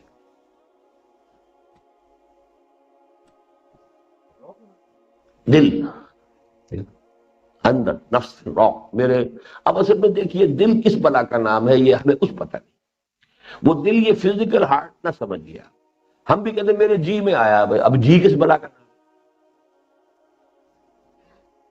اسی معنی میں نفس، اسی معنی میں قلب، اسی معنی میں روح۔ جب ہماری زبان میں تو جو استعمالات ہوتے ہیں یہ الفاظ بڑھ کو قریب قریب کے ہوتے ہیں۔ میرے جی میں یہ بات آئی، بھائی وہ جی کیا ہے، کس جگہ آئی، وہ دماغ میں آئی، دل میں آئی، کہاں آئی، کچھ پتہ ہی نہیں۔ لیکن یہ کہ بہرحال قرآن مجید کے استعمالات سے ہم سمجھتے ہیں تو وہ یہ کہ یہ قلب سے مراد ہے، اس لیے کہ یہ میں ابھی جو اگلا ہمارا بحث جو ہے حقیقت و اقسام علم، اس میں یہ بات اور زیادہ کھل جائے گی۔ جی یہ وحی جلی میں یعنی پورا کا پورا قرآن مجید اسی جیسے وہ جرس کی آواز ہوتی ہے، اور یہ ہر وحی پہ سنائی گئی یا کہیں جو ہے وہ نہیں بھی یعنی نہیں، ہمیشہ یہ مجھے نہیں معلوم، حضور نے اپنے بارے میں بتایا۔ دیکھیں نا حضرت موسیٰ کو تو لکھی ہوئی چیز ملی ہے، کتاب جو ہے، اس میں سلسلۃ الجرس کا کیا سوال؟ یہ اطراف میں بھی یعنی صحابہ کرام اور کوئی بھی سنتے تھے؟ نہیں، یہ مطلب ہے نہیں، قطعاً کسی کو نہیں۔ البتہ حضور نے فرمایا کہ یہ جو وحی کی شکل ہے یہ مجھ پر سب سے بھاری ہے، مجھ پر بہت ثقل ہوتا ہے۔ شدید سردی کے موسم میں آپ پسینے سے شرابور ہو جاتے تھے، اس کا کوئی فزیکل ایلیمنٹ بھی ہے اس بوجھ کا، لیکن یہ کوئی اور نہیں سنتا تھا۔ تو بتایا کسی صحابی نے کہ حضور صلی اللہ علیہ وسلم اس وقت آرام فرما رہے تھے اور میری ران پر آپ نے سر رکھا ہوا تھا حضرت ابوبکر رضی اللہ تعالیٰ عنہ، تو جب وہ وحی آئی تو میری ران پر اور یہی پھر مفسرین نے انا سنلقی علیک قولا ثقیلا کے تحت یہ آپ کو روایات اس قسم کی مل جائیں گی۔ سورہ مزمل کی اس آیت کے تحت، اگرچہ میرے نزدیک وہاں یہ روایات ان کو جوڑنا جو ہے بالکل انمل بے جوڑ بات ہے. وہاں ثقیل سے مراد یہ ہے کہ ذمہ داری بہت بڑی جو آپ پر آنے والی ہے، جو کہ سورہ مدثر میں آ گئی، قم فانذر وربک فکبر، یہ ہے قول ثقیل. انا سنلقی علیک عن قریب، ورنہ تو پہلی وحی بھی جو آئی ہے اس سے پہلے وہ بھی وہی تھی، تو پھر مستقبل کا مفہوم کیوں ہے؟ بہرحال وہ علیحدہ بحث ہے. شکل تھی نبی اکرم صلی اللہ علیہ وسلم کے ساتھ. ہاں یہ ہوئی ہے نا شب معراج میں حضور کے ساتھ، دنیا میں نہیں ہوئی جہاں تک بھی ہمارے پاس ذخیرہ معلومات کا ہے. اب ظاہر بات ہے کہ حضور کے جو تجربات کو ایسے ہو جو آپ نے کسی کو نہ بتائے ہوں تو اور بات ہے. جو ہمارے پاس احادیث نبویہ کے ذریعے سے آیا ہے اس میں یہ ہے کہ اس نوع کا کلام حضور سے ہوا ہے وہ شب معراج میں. نہیں بالکل نہیں، تو میں نے جواب دے دیا اس کا، کوئی اور نہیں سنتا. اصل میں اس کی توجیہ یہ کی ہے کہ اس وقت جب عالم ملکیت سے روح محمدی جب ہم کلام ہوتی تھی ملک سے، تو جسم سے اس کا رشتہ جو ہے وہ کچھ اس طریقے سے اس میں ایک ہیجان پیدا ہوتا تھا، اس لیے کہ آپ کو اس کیج سے، یہ جو پنجرہ ہے اس سے اٹھ کر اور پھر وہ اس کی تلقی کرنی ہے اس روح محمدی نے، روح الامین سے، تو اس کا کوئی فزیکل بوجھ جو ہے پڑتا تھا حضور کے اپنے وجود کے اوپر، اس کی فینومینن کا کہ کوئی جوہد کی کیفیت ہو جاتی تھی جس سے کہ پسینہ شدید آتا تھا اور کچھ وزن بھی محسوس ہوتا تھا. اور یہ در حقیقت اس کا ایک فینومینن ہے کہ روح محمدی اس وقت اپنے جسم سے ایک طرح سے کچھ علیحدہ ہو کر، آزاد ہو کر، اور ملک کے ساتھ جو ہے وہ اپنا رابطہ قائم کر رہی.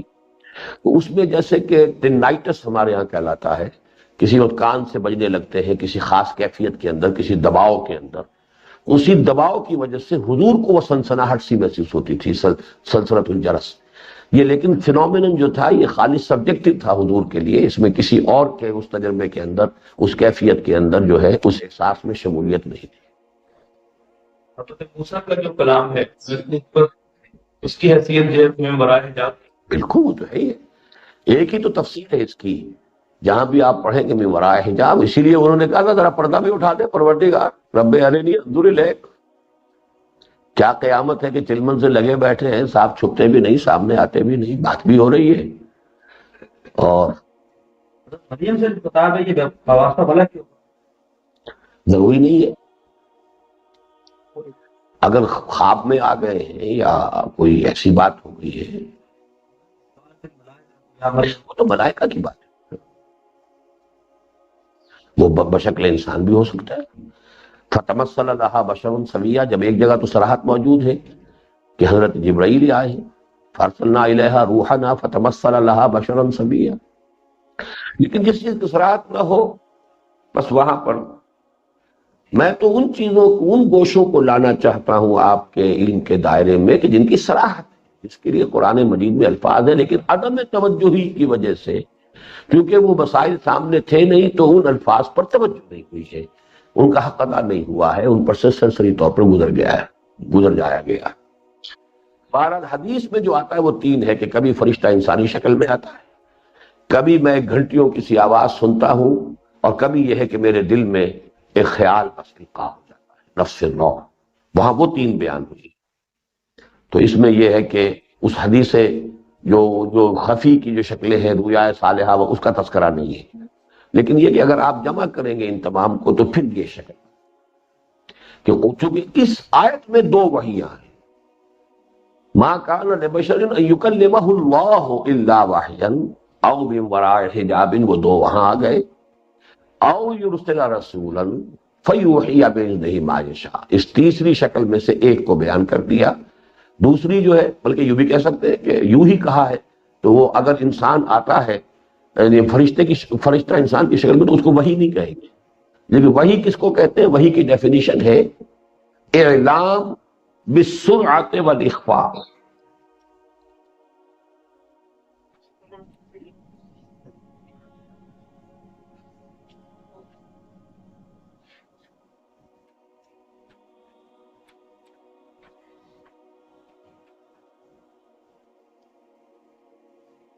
یہ وحی ہے.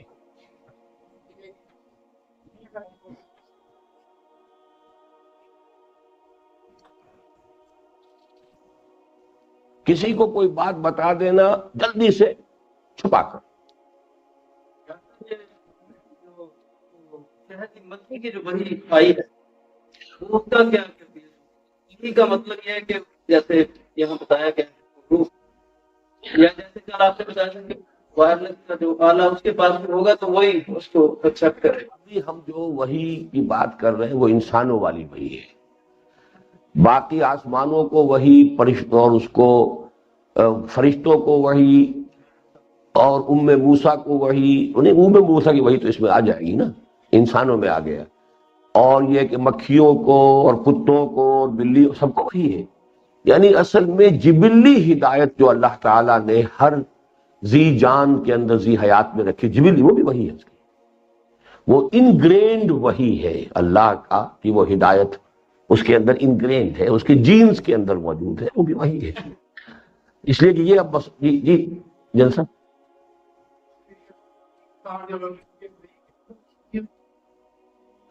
کون سی وحی نہیں، یہ تو جب وحی آ گئی تو اسے یاد کرنے کی کوشش کر رہے ہیں نا حضور. یہ تو وحی کے بعد کا حضور کا طرز عمل ہے. لا تحرک بہ لسانک لتعجل، کہ اب آپ یاد کرتے تھے تاکہ جلدی سے اور آئے. جیسے کہ کوئی شخص اپنا سبق یاد کر رہا ہے تاکہ جلدی سے پھر مجھے، یعنی اگلی وحی کے لیے، جس کے لیے کہ پھر وہ سورہ مریم میں ہے کہ حضور نے شکوہ کیا، تو جس کے جواب میں پھر حضرت جبرائیل کے یہ الفاظ ہیں جو قرآن میں نقل کیے گئے کہ ہم لا نتنزل الا بامر ربک ما نتنزل الا بامر ربک لہ ما بین ایدینا وما خلفنا وما بین ذلک وما کان ربک نسیا. یہ وقفہ جو پڑھتا ہے تو یہ ہمارے اختیار سے نہیں ہے، اور یہ بھی نہیں ہے کہ اللہ بھول گیا ہے. اللہ تعالیٰ آپ کا رب جو ہے بھولنے والا بھی نہیں ہے، لیکن یہ حکمت ہے. اور اسی کو آگے چل کے کہا ہے سورہ طٰہٰ میں، لا تعجل بالقرآن من قبل ان یقضى الیک وحیہ، جلدی نہ کیجیے اس قرآن کی، اس سے پہلے کہ اس کی وحی کی تکمیل کی جائے. وہ جیسے تدریج سے ہے ہماری حکمت میں اسی حساب سے آئے، آپ جلدی نہ کیجیے. اس سے اگلی صورت میں خلق الانسان من عجل، سورہ انبیاء میں، تو یہ مضمون جو ہے بڑی ایک حکیمانہ تدریج کے ساتھ ان 3 صورتوں میں ایک آخری منزل تک پہنچ گیا. اچھا جی، اب اس کو مٹا دیجیے جی. شوق، تو میرا شوق دیکھ، میرا انتظار دیکھ. میرے دروس میں آپ نے سنا ہوگا، تو میرا شوق دیکھ، میرا اشتیاق دیکھ. تو جو فزیکل ایلیمنٹ آپ نے بتایا ہوتا تھا جس میں پریشر، میں تو عرض کر چکا ہوں.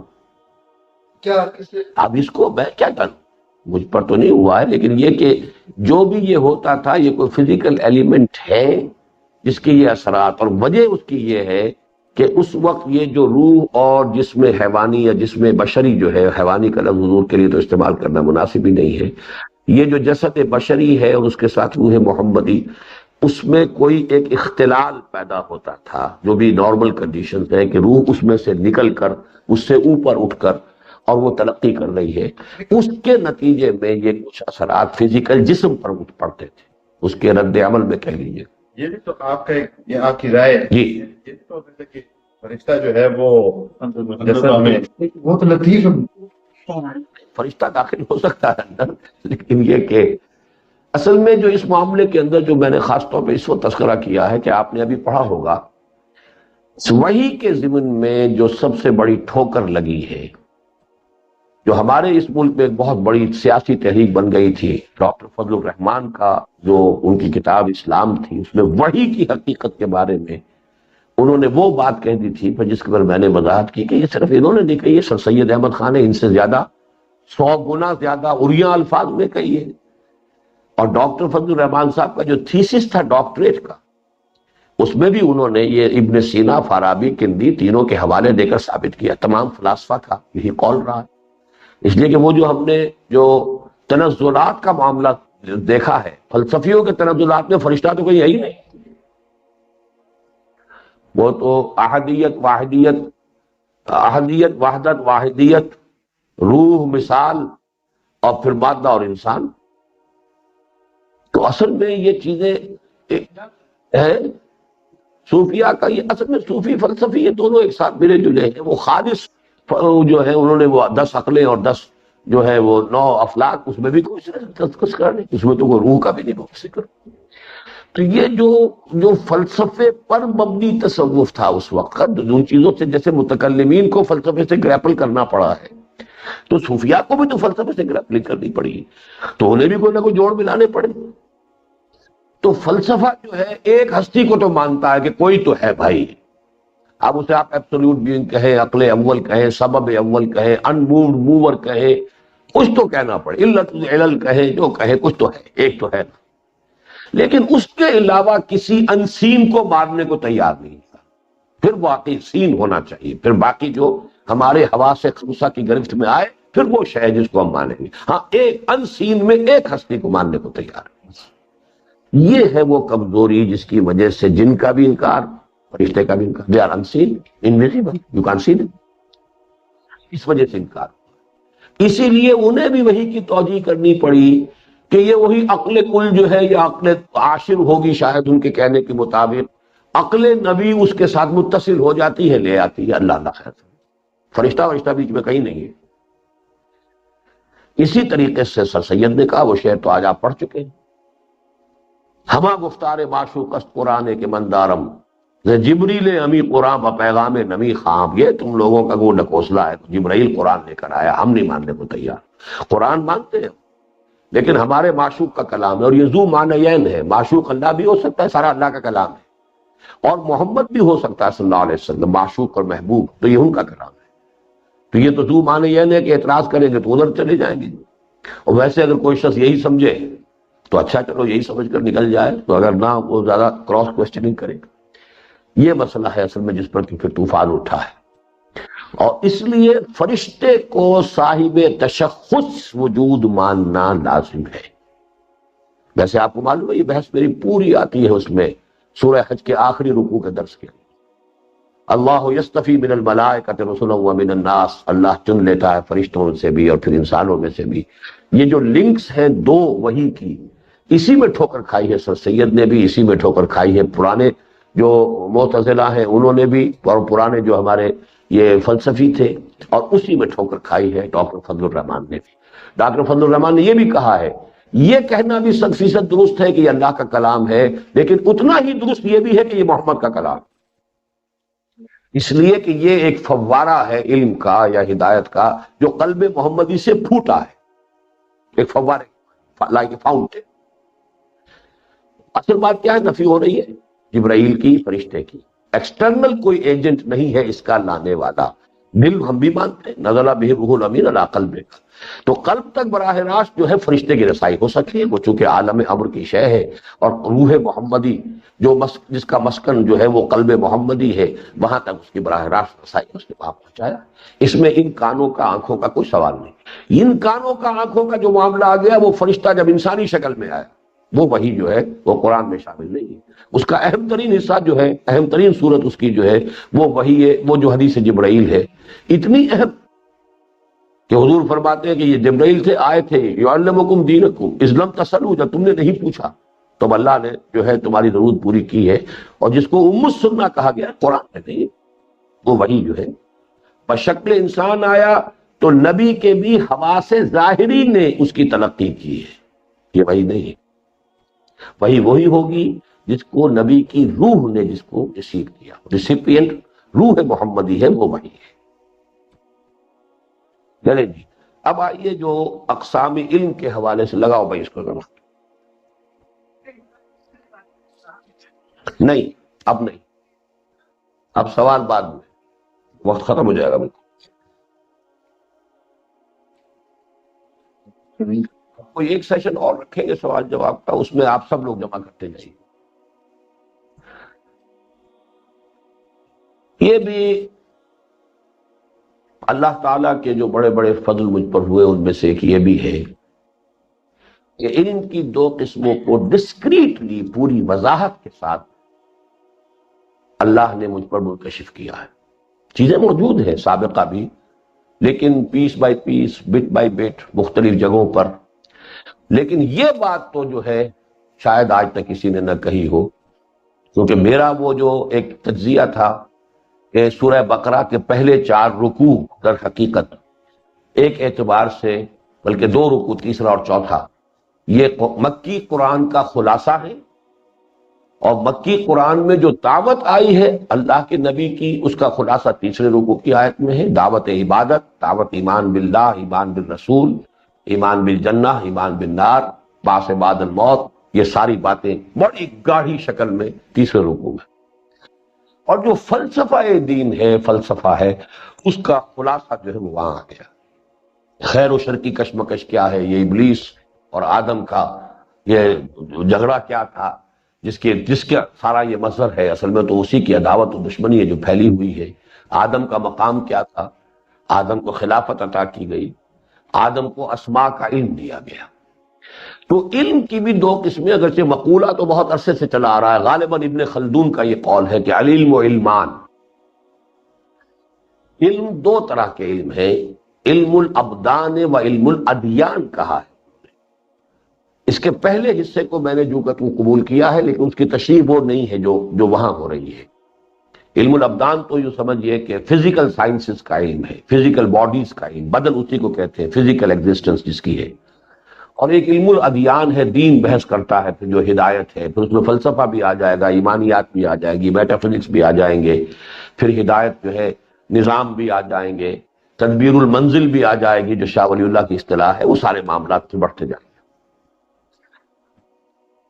لیکن یہ جو چیز ہے کہ سورسز کہ چوتھے رکوع میں ان دونوں کو اللہ نے جمع کیا ہے انتہائی جامع اور انتہائی میننگ فل الفاظ میں۔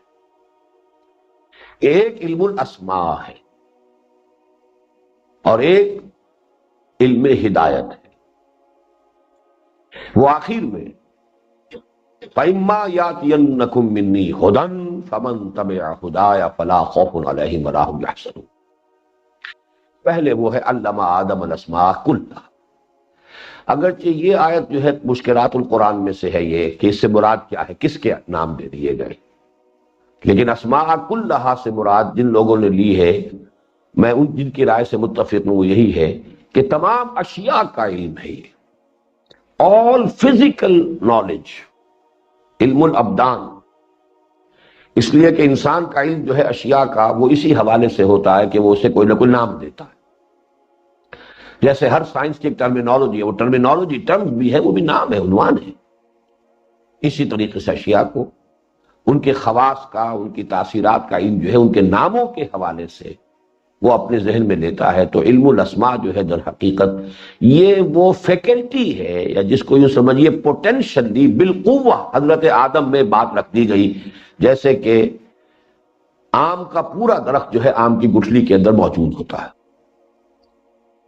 یہ اس کی ایکسفولیشن ہے جو ہو رہی ہے، درجہ بدرجہ، درجہ بدرجہ، درجہ بدرجہ، اس کی ایکسفولیشن۔ لیکن یہ کہ ایک وہ ہے کہ جو اوپر سے پھر نازل ہوتی رہی وحی، ہدایت، تو ایک علم ہے۔ اب اس کی جو تیسری کیا چیز لکھی ہے میں نے اس میں، علم انسانی برابر ہے علم حیوانی جمع علم روحانی۔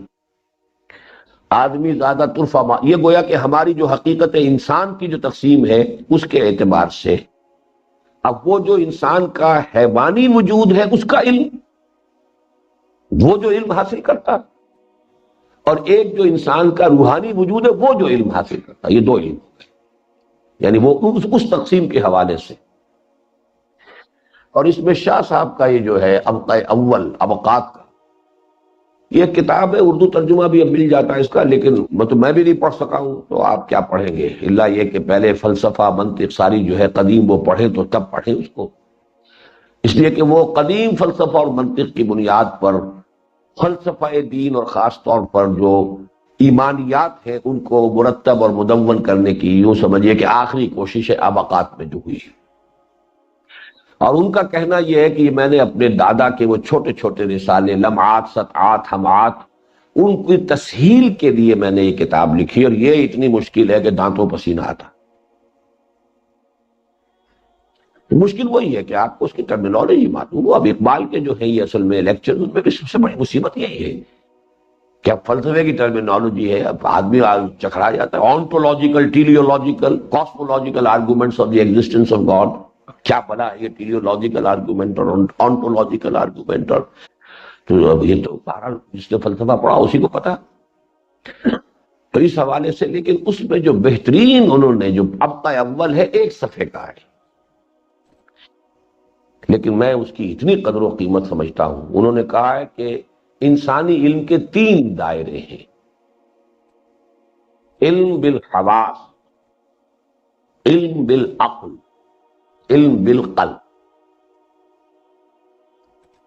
یہ میں نے صرف ابھی کوٹیشن تو آپ کو دے دی ہیں، ان کی اصل حقیقت جو ہے وہ بعد میں سامنے آئے گی. اب یہ اوپر والا حصہ لے. یہ ہے جو اللہ تعالیٰ نے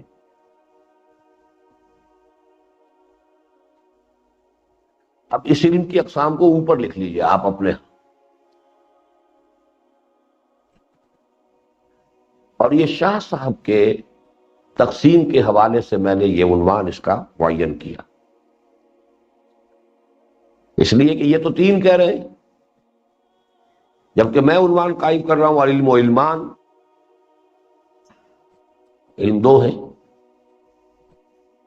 ایک حیوان انسانی کا علم، ایک روح انسانی کا علم. وہ 2 ہی وجود تو 2 ہی ہیں، 3 تو نہیں ہے.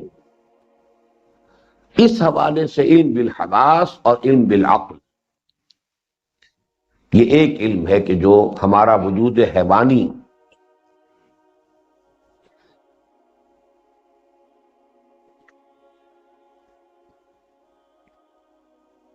علم بالقلب، اور قلب کی مکین ہے روح. اس کا اصطلاحی نام ہے وحی.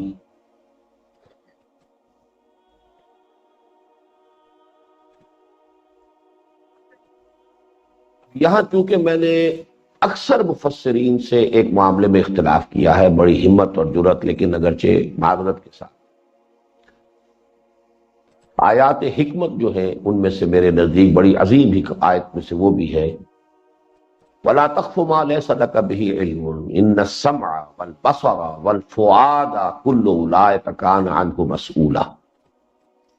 یا فؤاد کا ترجمہ سب نے دل کیا، میں اسے دماغ یا عقل سے اس کا ترجمہ کرتا ہوں.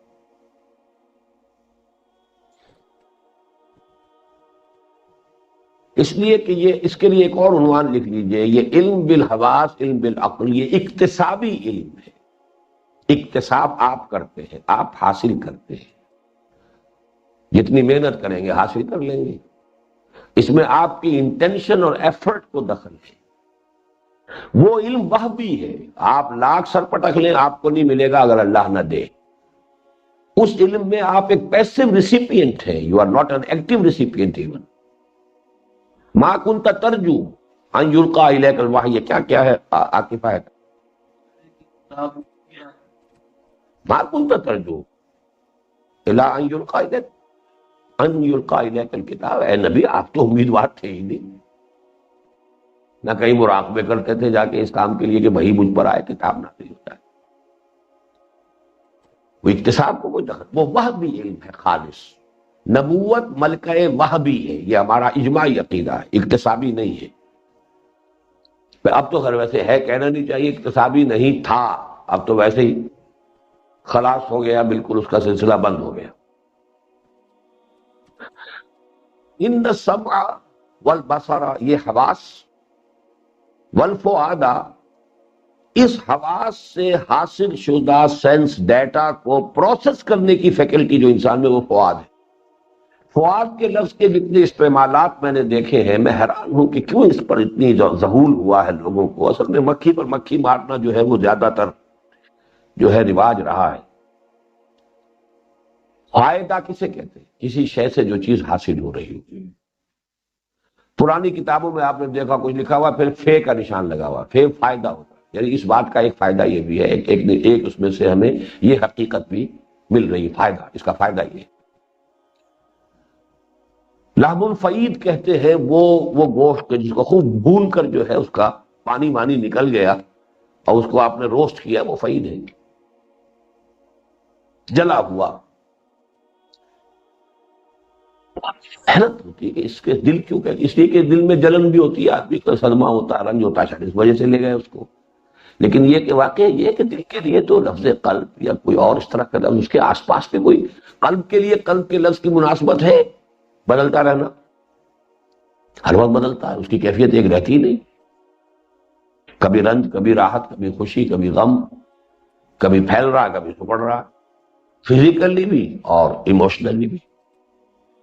تو قلب اصل میں یہ اس کے لیے میرے نزدیک یہ آیت ہے اکتسابی علم کے لیے، ان السمع والبصر والفؤاد کل اولئک کان عنہ مسئولا۔ آکلٹ سائنسز سے پرہیز کرو، توہمات سے پرہیز کرو، یہ ساری چیزیں کہ جو تمہارے پاس اللہ نے جو تمہیں یہ صلاحیتیں دی ہیں، البتہ وہ دوسرا علم اور ہے، وہ ہے جو علم جو وہاں پر آ رہا ہے، وہ علم ہے وحی کا۔ اس علم کے اب دو حصے ہیں۔ فزیکل سائنسز جو ہیں ان میں آپ کو معلوم ہے سینس ڈیٹا پروسیس کیا، انفر کیا، نتیجہ نکلا، پڑھتے چلے گئے۔ تو اکتسابی کو آپ کیا کہیں گے؟ انگریزی میں کہہ سکتے ہیں ایکوائرڈ نالج، اور وہ ہے ریویلڈ نالج، وہبی، علم وہبی، وہی اس کے مقابلے میں۔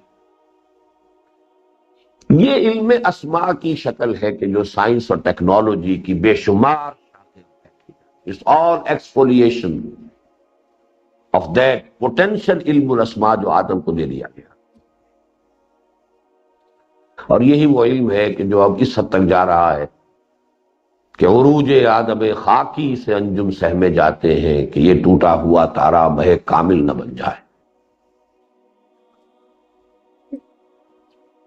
البتہ عقل انسانی اس پر کچھ اور زقند لگاتی ہے،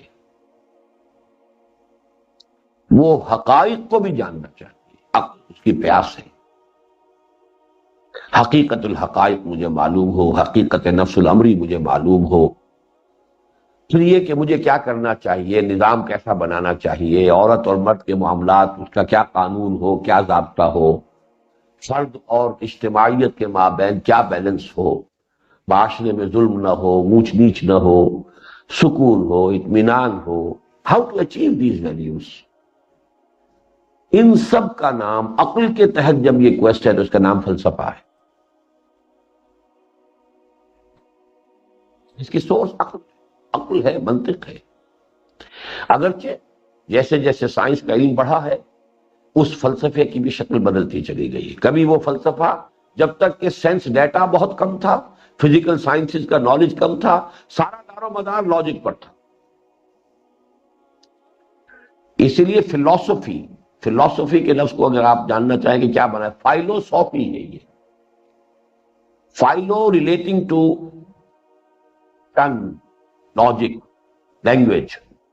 فائلولوجی is the science of languages, philology. Philosophy, sophy means love، love of logic۔